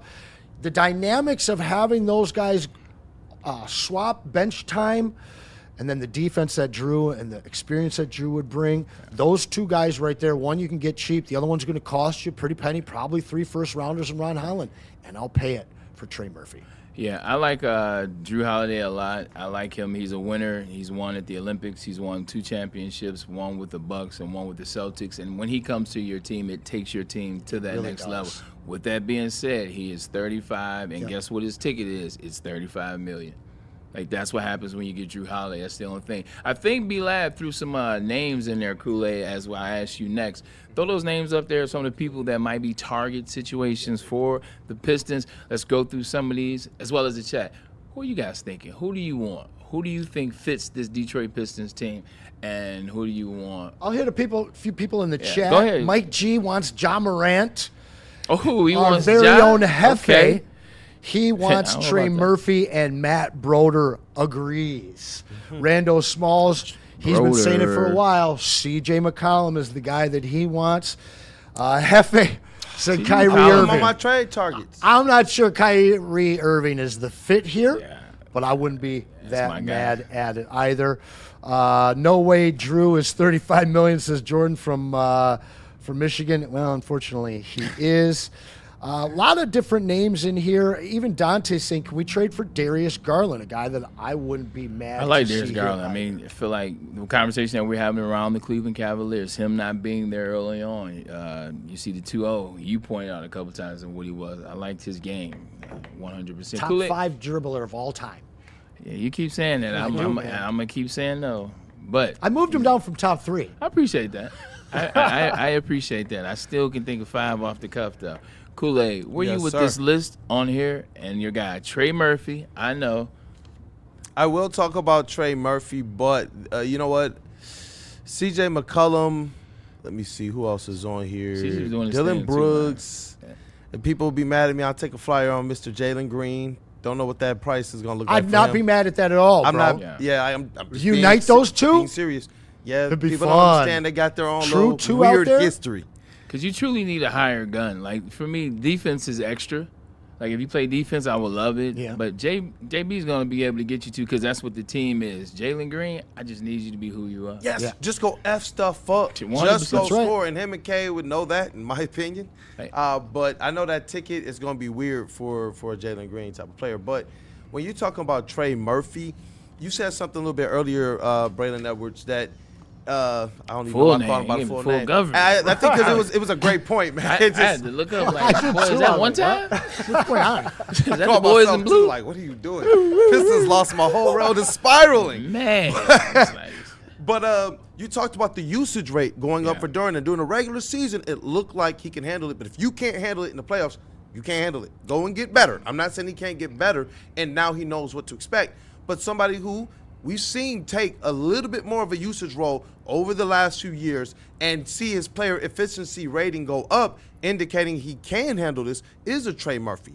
That's what I always wanted to see. Who is he when you actually give him the ball and say, go run the show, go run the team? When the pressure's on you, when you're the guy hot, now they're trying to put you in situations where he didn't get it like Cade, but he did get some double teams where teams tried to force the ball out of his hands. He played composed. And when he had to play opposite of some of the other kind of shot chuckers and ball handlers they had on that squad through the years, you know what? He was able to play off ball. He's somebody that doesn't seem to be a complainer, and he plays tough two ways. Two ways. That's what you need. We talk about the whole Danis versus Marcus Sasser thing, and realistically what you see in practice and then what you see in the games, that defense. Which one can bring me the two-way ability a little bit better?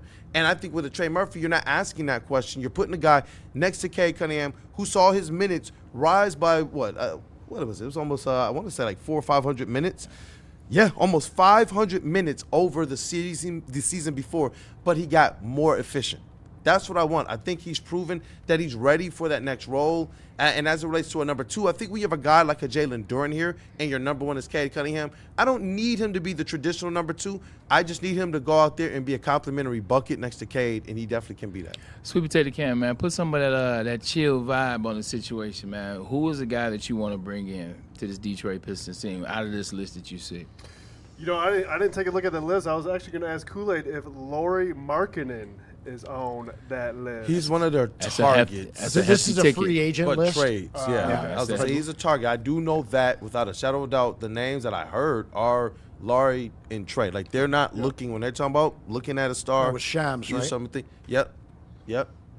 But other people as well. Shout out to my guy, Fred. I'll take a run at this list real quick. MPJ sits at the top, and if you look at him, what Michael Porter would have brought to this team in this December, run. January, February conversation. What's that? Yeah. No, I'm saying, Yeah, they would have, I mean, we'd be advanced, period, and I think we'd be able to write ourselves into the finals. Peyton Pritchard already has that pedigree, spaces the floor for you, gritty, fits right into this team. McCollum probably. I'd like McCollum, but he's a defensive liability. He's getting older. It's going to cost a lot. And I don't know. Do I want him taking shots from Cade in the final 2 minutes? I'm not quite sure on McCollum. I wouldn't hate it. The Jalen Green one is really fun and intriguing. I don't think it ever happens. Yeah. Dylan Brooks is a guy that could come right here and fit right in. The guy's really developed a three-point shot. Yeah. He's somehow able to take it to the rack now, too. And he's just going to – you already got a SAR. Now you're going to put this guy out there, too. He's going to piss everybody off. That's the thing, like, with the NBA. Not to cut you off, Anson, just elaborating a little bit on Dylan Brooks. Kool-Aid, you'll appreciate this. So many cats come into the league as superstars. Like, people forget how good players are because when you come in, you have to take on a new role and you have to become a new person. Like, Dylan Brooks was lightning out at Oregon. You know, you have to go back. I went and watched film one time of P.J. Tucker. Like, I remember I was arguing with somebody about P.J. Tucker. I was like, man, he's a bum. He's getting on my nerves. Hold on, this is back when I was in my bum phase. You know, I don't call guys bums. I've grown a little bit older, a bit immature. But you talking about, I'm like, man, this guy can't hoop. And then somebody sent me some highlights from Texas. I was like, nah, he's an absolute stud. When guys get in this league, their roles change, and so they tend to shed some of what they were. But Dylan could go. Mm-hmm. Dylan could go at Oregon, man. She beat Michigan.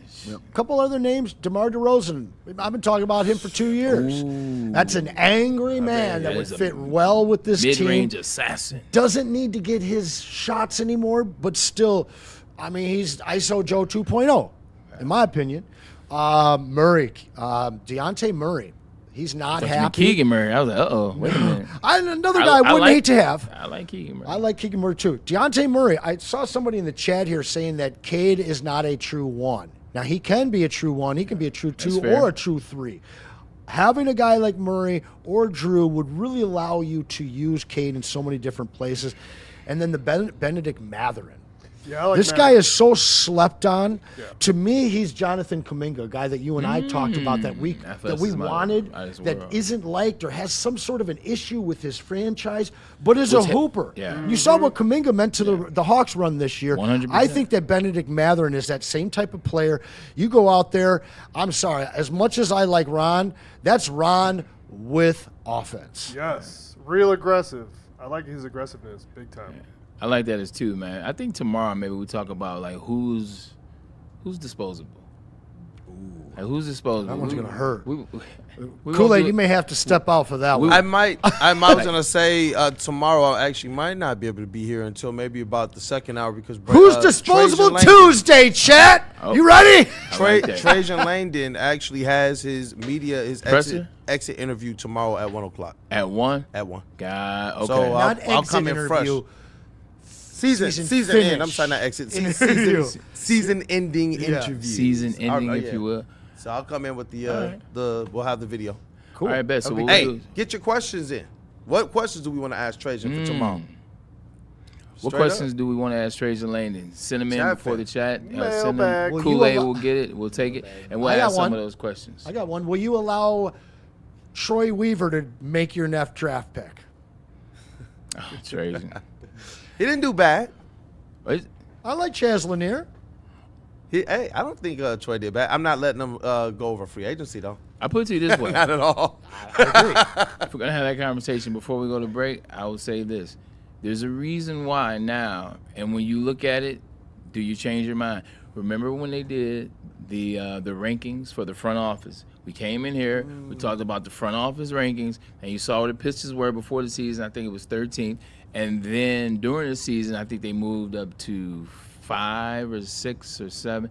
Like everybody was pissed. Oh man, they should be higher. Oh man, include me. Raise my hand. You know what I'm saying? I'm in there. Now, what do you feel about the conversation? Because it seems like they might have been right. Mm-hmm. Well, they got a big off season. Yeah, that's it there for me. 100%. An off season that will define them. That's true. And when's the last time we've been at this juncture where we know it's going to define an actual playoff team or not, a team that can get to that next championship level? We've waited for literally 18 years, 20 years for this. So it's exciting times for the Detroit Pistons. I believe Trajan Langdon is going to get this thing done. I really do. I think exciting is a loose term because it's going to be exciting in a couple months. Right Yeah. now, it's a little bit sad. Kool-Aid, take us to our next commercial break. And when we come back, we will have a little bit on the Detroit Lions, a team that I know you guys love. Football. But first, let's pay some bills, man. What we got? Doc and buddies. Dr. Jeff Pierce, he is the injury insider here for Woodward Sports. Look, man, he understands when players get injured, he can tell you what the injury is and when they'll be back. Will they be better? Will they be the same? Or maybe will there be a player that you want to move?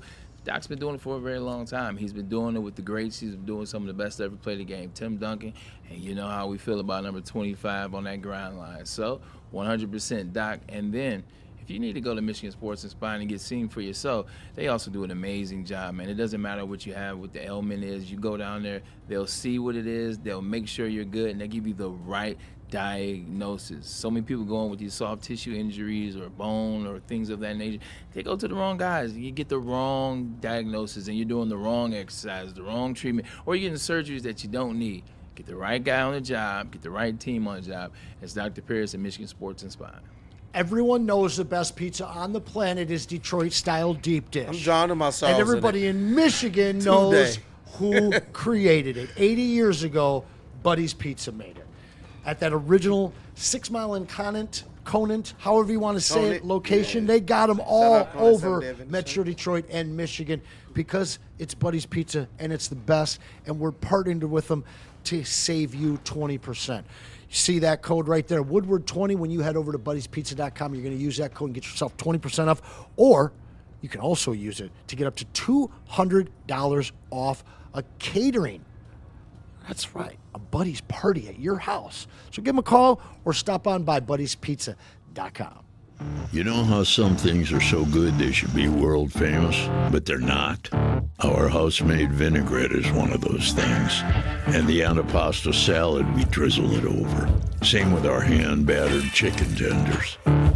Original recipe soups and pasta sauces. It's almost as if our original, world-famous Detroit-style pizza is mocking them. And that's not very nice.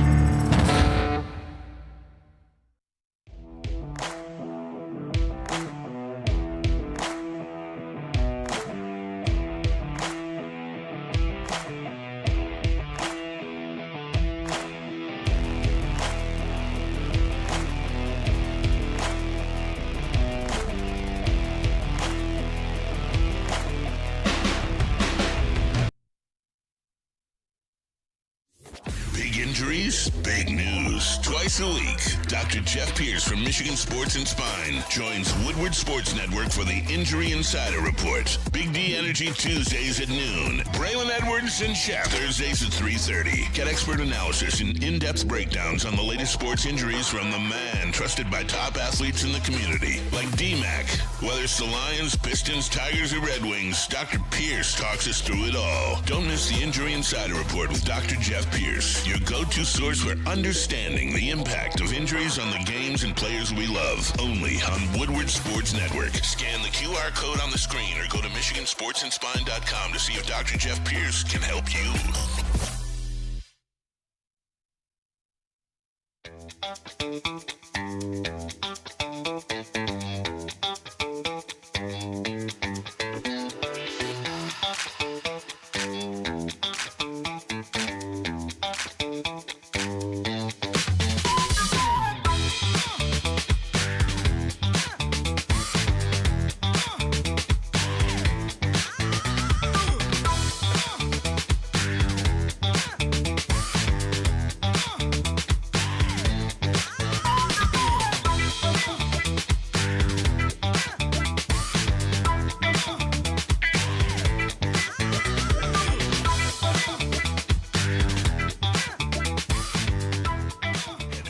Sports.com and click on Shop. Get the latest in Detroit sports apparel and exclusive Woodward Sports gear. WoodwardSports.com can get the whole team outfitted. Love the Pistons, Red Wings, and Tigers? We got something for you, too. Shop online at WoodwardSports.com. Game is won in the trenches, and our big fellas don't mess around. The Woodward Heavyweights on Woodward Sports.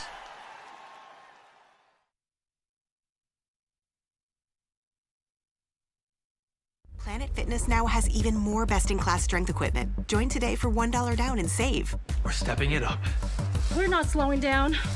Finding new faith, new focus. Love that new equipment smell.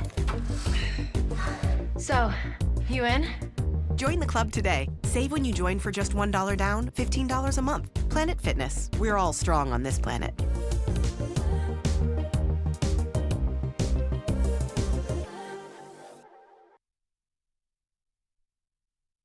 It's game on at Art and Jake's. Wings, burgers, pizza, and ice-cold drinks served up with attention to detail. Wall-to-wall TVs, great service, and a vibe that keeps your crew coming back. Art and Jake's, a sports bar setting with a fine dining flavor. This is a hungry bear. This is Carl and Jeff. Carl isn't worried because he has focused energy to spare thanks to Thrive energy pouches. Jeff didn't use Thrive when Carl offered. The bear is happy about that. Don't just survive, thrive.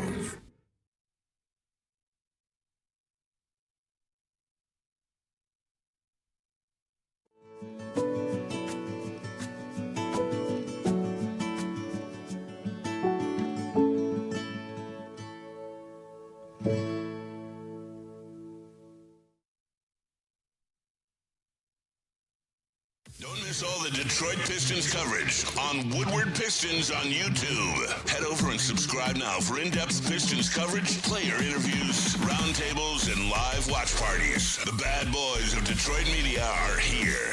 Woodward Sports.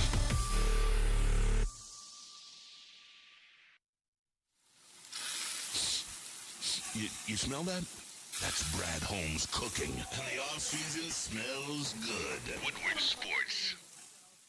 Looking for the perfect way to host your next party or get together? Head to Black Rock Bar and Grill, home of the Steak on the Stone. Now, that Steak on the Stone is amazing. 755-degree volcanic rock. You get a chance to cook that steak to your perfection, or shrimp or chicken, whatever you want to.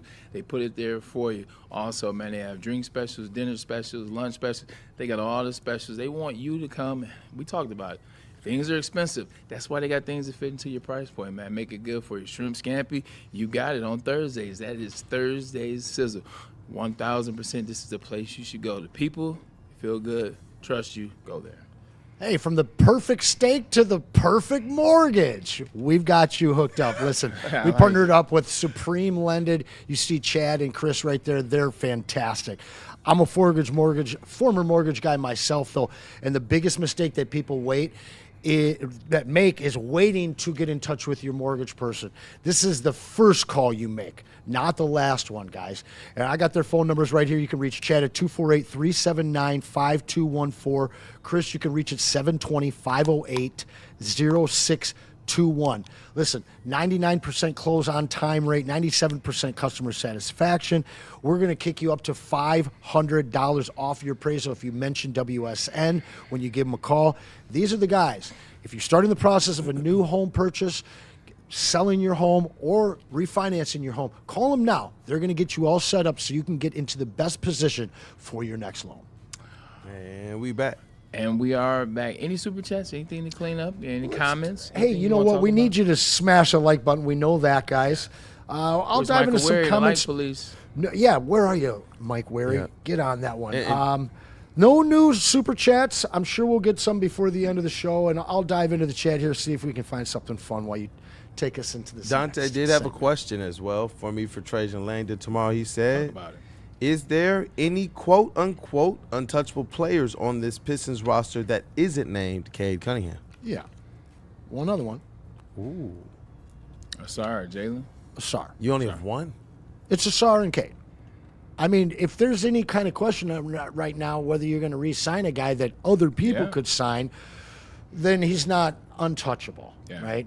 Asar is untouchable. I've been saying this for over a year, and everybody was trying to tell me that Ron was the untouchable one. Hell no. When you look at what the Thompson twins mean to their respective teams, unless we can get Amon over here, those guys aren't going anywhere in the next decade, guys. Just not happening. 100%. So eventually we expect Asar Thompson to be locked up, much like a certain running back that plays for the Detroit Lions. The Miami Dolphins. Hey, elite transition. Look at that boy. Really nice. $64 million. Now this first rodeo, ladies and gentlemen. Every once in a while you get it right. Elite. The Dolphins, they paid Devin Achane 64/4, $32 million guaranteed. It's not bad. It's not a bad deal. $32 million guaranteed. We understand Jahmyr Gibbs. They've been talking about contracts since the last season. Well, here we are. We expect the money that the Detroit Lions have saved this offseason, that they weren't willing to spend this offseason. We expect that it was for Jahmyr Gibbs, right? What's the contract? And what does the Devin Achane thing do for the Lions? Does it make it harder? Hey, shout out.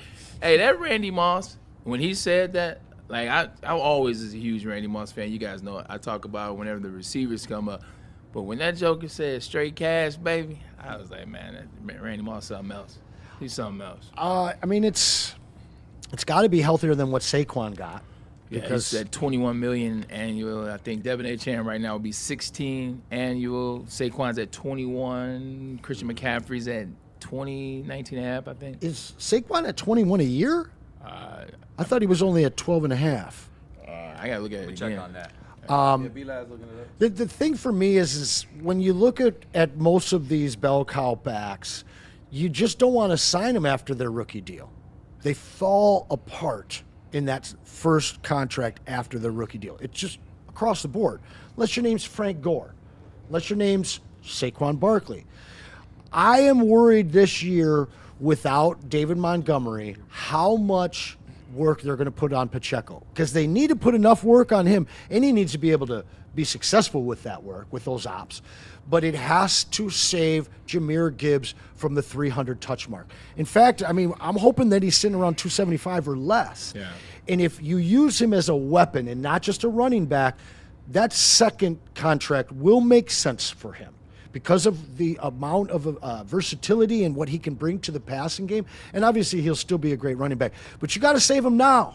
You've got to save those that wear from his tires now. And that's Isaiah Pacheco. I'm just not sure he's going to be able to do it to the pace of David Montgomery. And furthermore, I'm not sure that Dan is going to not use him like a bell cow back, and that concerns me.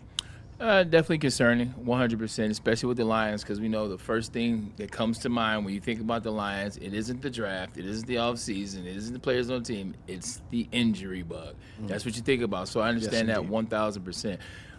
But Jahmyr Gibbs is a straw that stirs the drink for the offense for this team. Yes, I love Amon-Ra St. Brown. I love what he can do. You can have 1,400, 1,500 yards and still not make the playoffs. We saw that last year. Jahmyr Gibbs being the best version of himself gives the Detroit Lions the best opportunity to get to where we expect them to get to or want them to get to. So I think a $20 million ticket is coming. Saquon is at 20.6 annually per season, which is crazy. Did they just re-sign him? Or I thought didn't they only sign him to a 2-year league? Super Bowl. It was like after they won the after they won the Super Bowl. Oh, and then but the original contract, am I wrong, was only like 12, right? Because I thought that New York was only going to give him 10. Yeah, he got that from the Eagles when he first got there, and then they gave him a little bump in pay after they won. Yeah. After he was offensive player, which of the he year, deserved.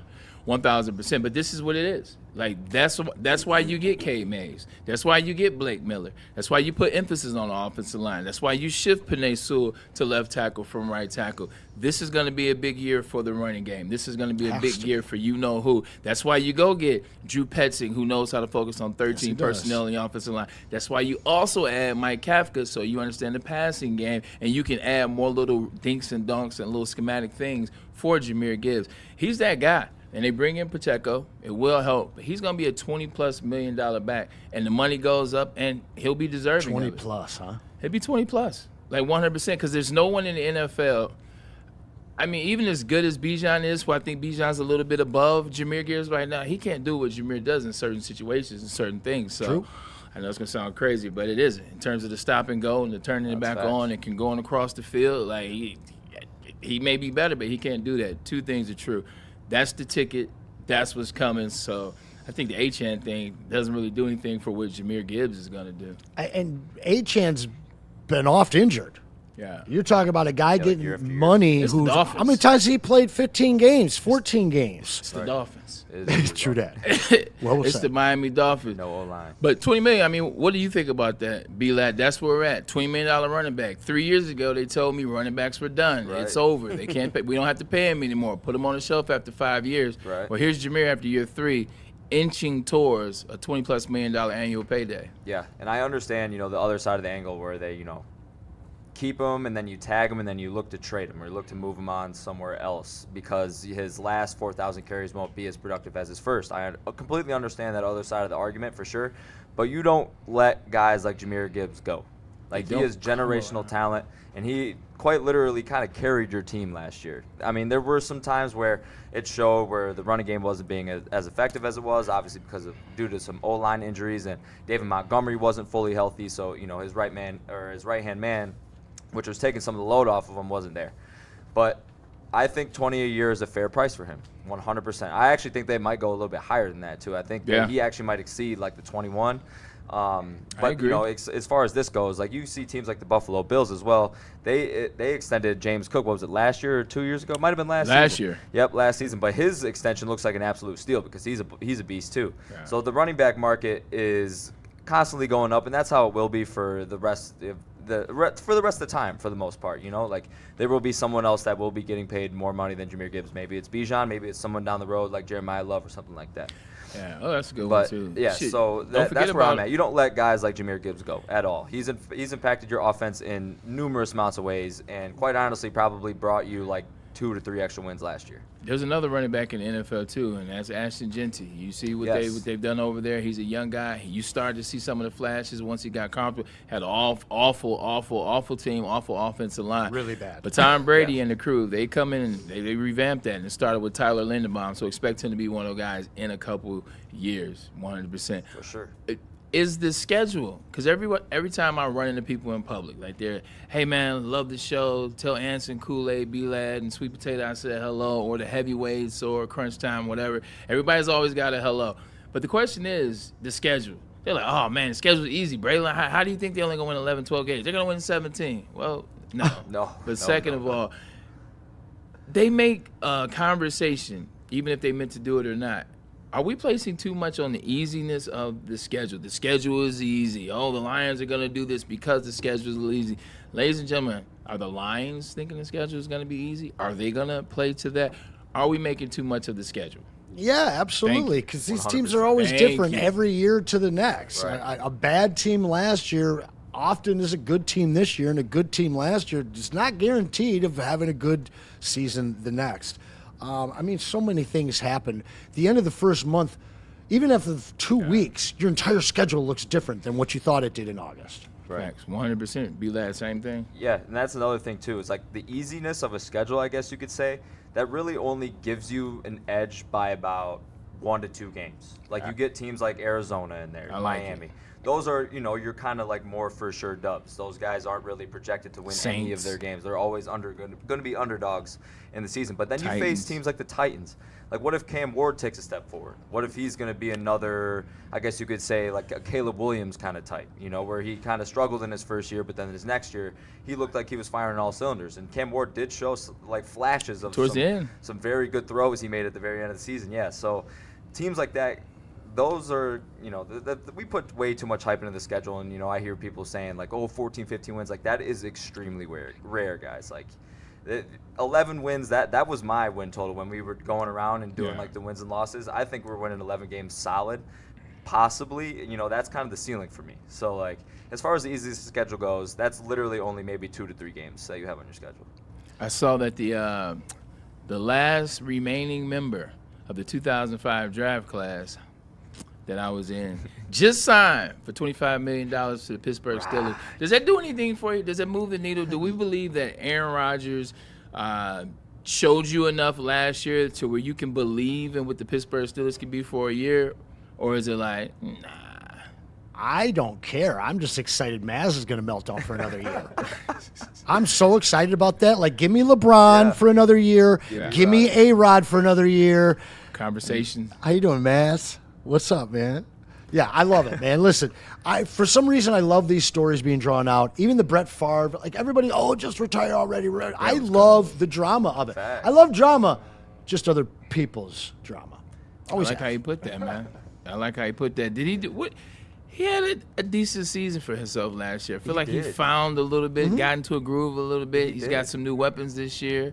It's going to be interesting. What do you think? I mean, they would have been terrible without him. Like, I think they're a 9 to 10 win team, maybe. I mean, that division is going to be a bloodbath. And I'm not very high on Baltimore, really, at all. I knew they were struggling last year. Too. So, Steelers being up there. I mean, I was literally just saw an Aaron Rodgers Pittsburgh Steelers highlight tape last night. And he was making some, like, vintage Rodgers throws. Still to this day and age, scrambling out of the pocket.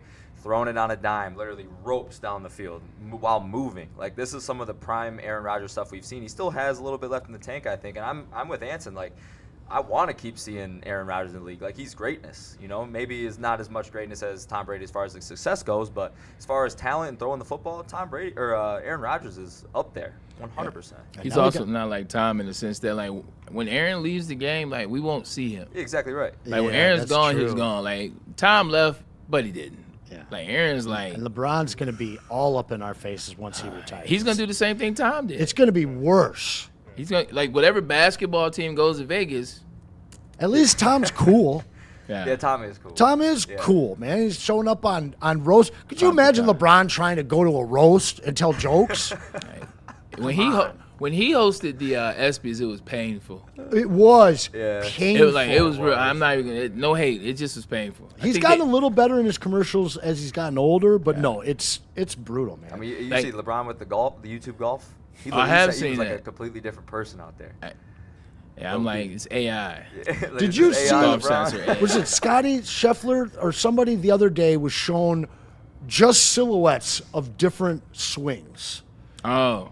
It's unbelievable. He got every single one of them right. Yes, I did see that. And then they threw like LeBron in there. Yeah, and he's like, "That's LeBron." Uh-huh. I was like, "What?" And then they threw Scotty in Chuck Scheffler's- Barkley at the end. Like we all knew who that one was.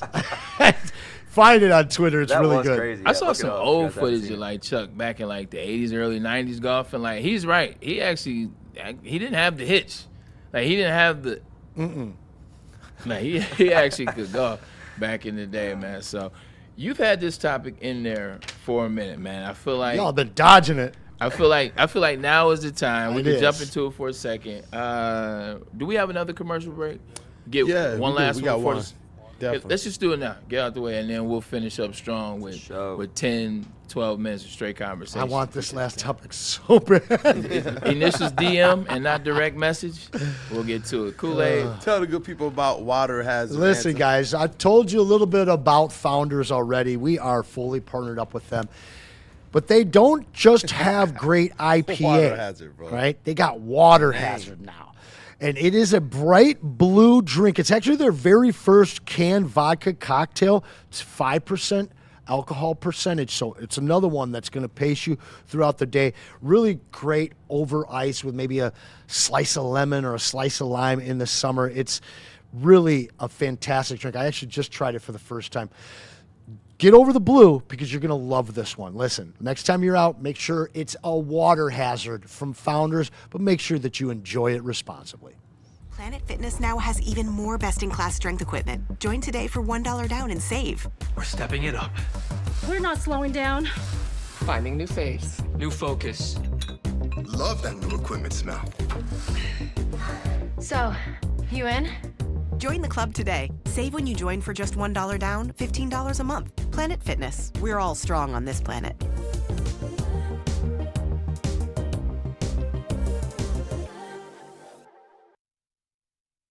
You know how some things are so good they should be world famous, but they're not? Our house-made vinaigrette is one of those things. And the antipasta salad, we drizzle it over. Same with our hand-battered chicken tenders. Original recipe soups and pasta sauces.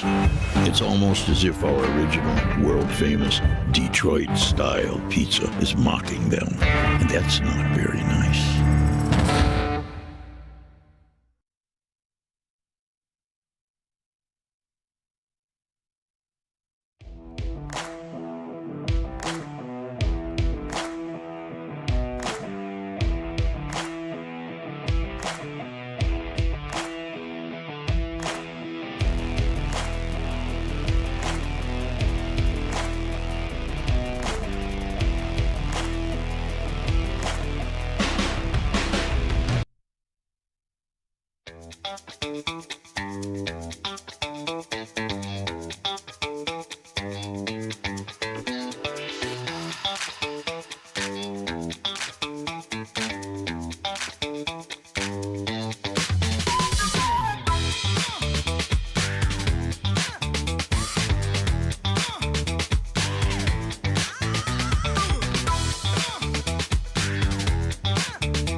Miss all the Detroit Pistons coverage on Woodward Pistons on YouTube. Head over and subscribe now for in-depth Pistons coverage, player interviews, roundtables, and live watch parties. The bad boys of Detroit media are here.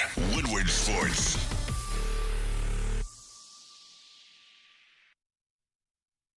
Head to woodwardsports.com and click on Shop. Get the latest in Detroit sports apparel and exclusive Woodward Sports gear. Woodwardsports.com can get the whole team outfitted. Love the Pistons, Red Wings, and Tigers? We got something for you, too. Shop online at woodwardsports.com.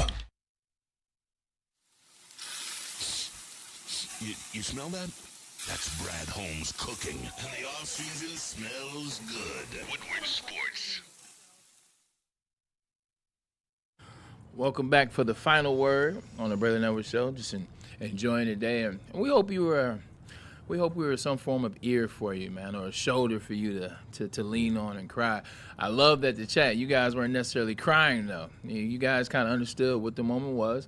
We addressed it as such, and then we moved forward. So shout out to you guys, 1,000%. Chat was on it too. Hit that first like goal. Shout out to them.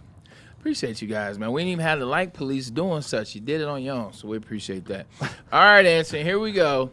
A certain national championship winning coach has been rumored to, not this season, but maybe in the coming seasons, to make a move to the NBA. Talk about it. You're talking about Izzo? It won't be him. Oh, he won a championship? True, but, you know. Dusty May to the Magic? So long ago, I forgot. Dusty May to Golden State? I like that one. To Milwaukee? Probably not. Maybe a Bull? I can see that one. I could see Golden State. Golden State is the one I absolutely. Looks like the guy from, I can never remember his name. What's the Magic's head coach? He just got hired. Jamal Mosley. Jamal Mosley got hired by our old friend Joe Dumars down in New Orleans. 88 Finals MVP. How real could this be? To me, like, I know that you and I had talked about this last week, and if you're Dusty May, why do you leave this? But at the same point, like, for me, I mean, I'd love to coach Michigan State to a national championship, but I want to be an NBA coach. Like, if that was my career trajectory, you're trying to get to the big show, right? And we look at it, it's like nobody's knocking on Izzo's door in a long time to come up to the NBA. Nobody's talked to Baligian. It was 1 year after the success. So Dusty May, I think, will be a very successful coach for however long he's at Michigan. But there's no better time to go get the bag at the NBA level if you're Dusty May than right now. Yeah, for me, I don't think it's about the bag for Dusty May because he makes he's going to make a lot of that in U of M, whether it's the contract, Maybe whether more. it's sponsorship deals as well. But when you first brought this up, when I first saw it, I said, he'd never leave. I said, he's at Michigan. Like, he's roped in. They got the NIL. Like, he's probably the best example. He and, disrespectful, he and, what's old boy Indiana? The young guy. Football team. Oh. Kirk Cignetti. Yeah. Kirk Cignetti and Dusty May are the two examples of this is what NCAA is this day and age. They understand how to coach. They understand how to recruit. Mm-hmm. They understand that you got to have that riz that the young folks talk about. You got to have a riz. Like, if you don't have those three, you can't do it. Work that portal. Work the portal. 1,000%. You got to be able to work that portal. So I said, nah, he's not going anywhere. He does all these things. When you have success at the NBA, in college, you just never know what someone's aspirations are. You look at a guy like Billy Donovan. Billy Donovan was a great coach at Florida, won 2 back-to-back national championships, and then what do you say? I've done it all here. Yeah. Like, once you've accomplished this, like, what's next? Certain individuals like to push that envelope 100%. And I think I could see that. Dusty May pushing that envelope. Is he a Dean or is he a Calipari? I think he's in the middle. But I mean, to your point, Calipari, since he's leaving. Yeah, and Dean had no interest. It's like, I'm a North Carolina guy. I want to be at one university, and I'm going to be here for decades. Also, I think the other part of it is, like, you could always come back. Well, that's the big thing. But you're coming back through failure 9 times out of 10. Jim Harbaugh came back. It's a different type of failure. Like, Jim Harbaugh, he didn't win the Super Bowl, but he got there, had a couple of successful Too much seasons. Success without a chip. You know what? That used to be the case. They know all about that in Pittsburgh. Yeah, they got their chips a long time ago. I know. What are we doing tonight, man? 7 minutes left in the show. I don't know. What the hell do we watch? There's no Pistons. Wemby There's no and Tigers OKC. tonight. J-Dub.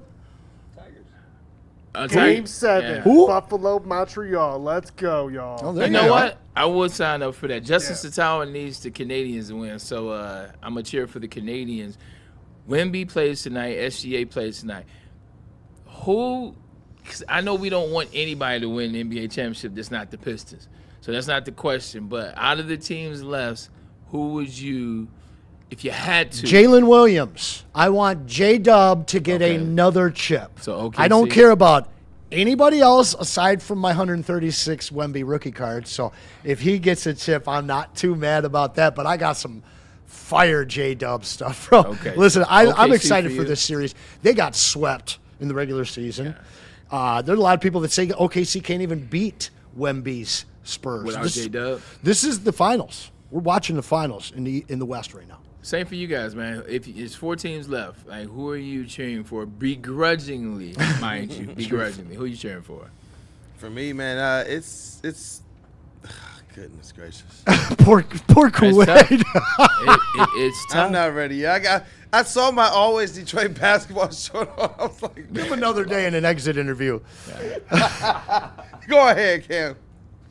I mean, I don't want to see OKC win it. I can't root for anyone in the East, so I gotta, unfortunately, root on the Spurs. Okay, I'm going with Spurs. I like Castles. Can I back up here? I do appreciate Castle's game. Yeah, and we know who Wemby is. I don't have a problem. I don't have a problem with that to a certain extent. I like Wemby a lot, but here's why I don't want the Spurs. I'm tired of the Spurs. Even though this is a new Spurs, you got enough championship. The NBA keeps giving you first-round picks overall. Oh, my God, here you go. Oh, my God, here you go. Here's Tim Duncan. Oh, my God. Generational centers every time. Here's David Robinson. So, no, I don't want the Spurs to win. They won too much. I don't like OKC. I don't like watching them outside of watching Anson's boy. J-Dub does play the game at a level that I appreciate. I don't like the Knicks. Even though I don't call them the Peasants, I don't like those guys. Even when I was in the city playing for the Jets, it's just not my cup of tea. I'm gonna have to go with Cleveland. It's not because I played there. I'm going with Cleveland. It's because they beat Detroit 100%. And outside of one player getting some manipulated calls, like they put in that work. Jared Allen put in that work. Mobley put in that work. Donovan Mitchell, when he needed to, put in that work. And then the bench. Watching how Merrill, D-Wade, watching how those guys play, they deserve my support. So I'm going with the Cavs. You know why I'm okay with that one? I got to rewind it here a little bit and take my story back because if OKC wins, that franchise has as many championships as the Pistons, 3. Ooh, that's right. Now, the Spurs should have 4. Seattle Supersonics for you guys out there. That's right. The Spurs should have 4 and the Pistons should have 4, but we all know about inbound passes. The Knicks are peasants. Sorry for even saying the K-N-I-C-K-S word. They are the peasant bockers, all right? And they haven't won in 53 years. Peasant and boppers? if they end up getting another chip, guess how many they have as well? So realistically, I got to go with you, bro. Because the Cavs would only be number 2, and the first one was gift wrap from David Stern. It's not even real. Asterisk. But, yeah, dude. On top of that, only being their second, we get to say that we lost to the champs. I like it, Brandon. All right, Kool-Aid, do me a favor. 3 minutes left in the show. Let's preview this game tonight. Just a little bit, general synopsis. Obviously, we don't care, but we do because we got a show to do. What do you think is going to happen? The OKC has been on a bit of a break, and the Spurs have just finished up, I want to say, 2 nights ago? This is an interesting one because you also got SGA coming off of that MVP award as well, back-to-back for him, and I think he's going to be turned up for that. And if he's turned up, there's not much many teams can do, but Wemby presents some unique things. You talk about what do you need in that Western Conference to try and nullify the absolute freight train that was OKC Thunder. Well, I think Wemby Spurs are that. And I believe this, though. It depends on what that supporting cast does around Wemby, and he has a good supporting cast. But when it's just him running around out there are times at the end of games where he looks absolutely gassed, and he's not able to be as alien-like as he looks throughout the course of that game. And so for me, this is going to be big for a young guy like a Stephen Castle in this opportunity to go out there and continue to be what he was during the regular season in large parts throughout this playoffs. I'm looking at him as a guy very, very key. You don't want to lose his production in a series like this because I think he's one of those keys to them winning. I believe the other people like Wemby and such, they're going to do what they do. But I'm looking at Stephen Castle, who it's a big spot for a young player here, and I like his pedigree. Shout out to JB Smooth. He was the one who said from that draft he thought that Stephen Castle was the guy. And at the time, it was like, man, but can he shoot? You just see him. He's just dog. He's just grit, and he just kind of gets it. So at Wemby, I'm actually looking forward to seeing 7 games of SGA trying to solve the Wemby factor. I think that, that's going to be – I can't even say it's going to be just an all-out better series than what you're going to get with Cleveland and the Knicks. I think that one presents some unique matchups as well. But I am really looking forward to the MVP now going up against somebody that many people believe will be winning the next 10 Defensive Player of the Year awards, unless Asar Thompson and has something to another say 5 about MVPs that. as well. Yeah. Yep. Braylon said, don't let him get one. That's the one thing. I'm like, bro, if they let him win, if he gets a finals, if he wins the ring this year, it's done. We've seen how they've done with the Spurs. I felt that in my soul when Braylon was saying that. Like, you already know if he gets one, once it starts, it's over. Once it starts, you can't turn it off because the type of player that he is, like he is cut Crazy. he's cut from that championship cloth. He's cut from that Kobe cloth. He's cut from that Jordan cloth. He's cut from the Larry Bird cloth. He's cut from the Isaiah Thomas. He's cut from the Joe DC. I had to get a couple Pistons in here. I was tripping. He's cut from that cloth. And what I mean by that cloth is all he cares about is winning, and he will do the things necessary to win. And his team follows him because he's leading the right way. So if he wins one, once you smell blood in the water, Sharks got to hunt. Chet and Hartenstein got their work cut out for them. Yeah. That is where the Knicks messed up. Oh, yeah. And I will always go back to that. The Knicks getting rid of Hartenstein or allowing him to walk out the door to go to OKC, that's what set them back last year. He's one of those culture setters. They were a better team before they let him walk and made the trade for Cat, in my opinion. It's going to be funny when they face each other. If they face each other, I think they're going to face each other. Him and DiVincenzo. 100%. Both of those guys, they shouldn't let them go. Yeah. Some guys are just good for the teams that the respective teams that they're part of. With 3 of your teammates, man. Like, imagine Amon and Asar on the same team. Yeah. Just understanding where everybody is all the time, you know? That Villanova squad was fun in New York for a minute. Shout out to the Doublemint Twins. Look, man, it has been a fun show. We'll see you guys tomorrow. Hopefully the Tigers get it done as they start the series. Your pleasure. Guardians tonight. Come on, Tigers. Tigers back 5, but you know what? There's hope. Give us something to talk about, please. From my man Anson, Sweet Potato Can, B-Lad, and Kool-Aid with the Braylon Show. Shout out Cecil Fielder up there. Mañana. Looking for your daily sports fix? Look no further. Join Braylon Edwards, the University of Michigan legend. Lofting it right corner of the end zone for Braylon, up in the air. Touchdown, Michigan! And Shep. Do you believe this comeback? Your favorite sports commentator as they tackle the hottest topics in the world of sports. Catch the Braylon Edwards Show with Shep, Monday through Friday from 2 to 4 p.m. on the Woodward Sports Network. Get ready to laugh, learn, and love sports like never before.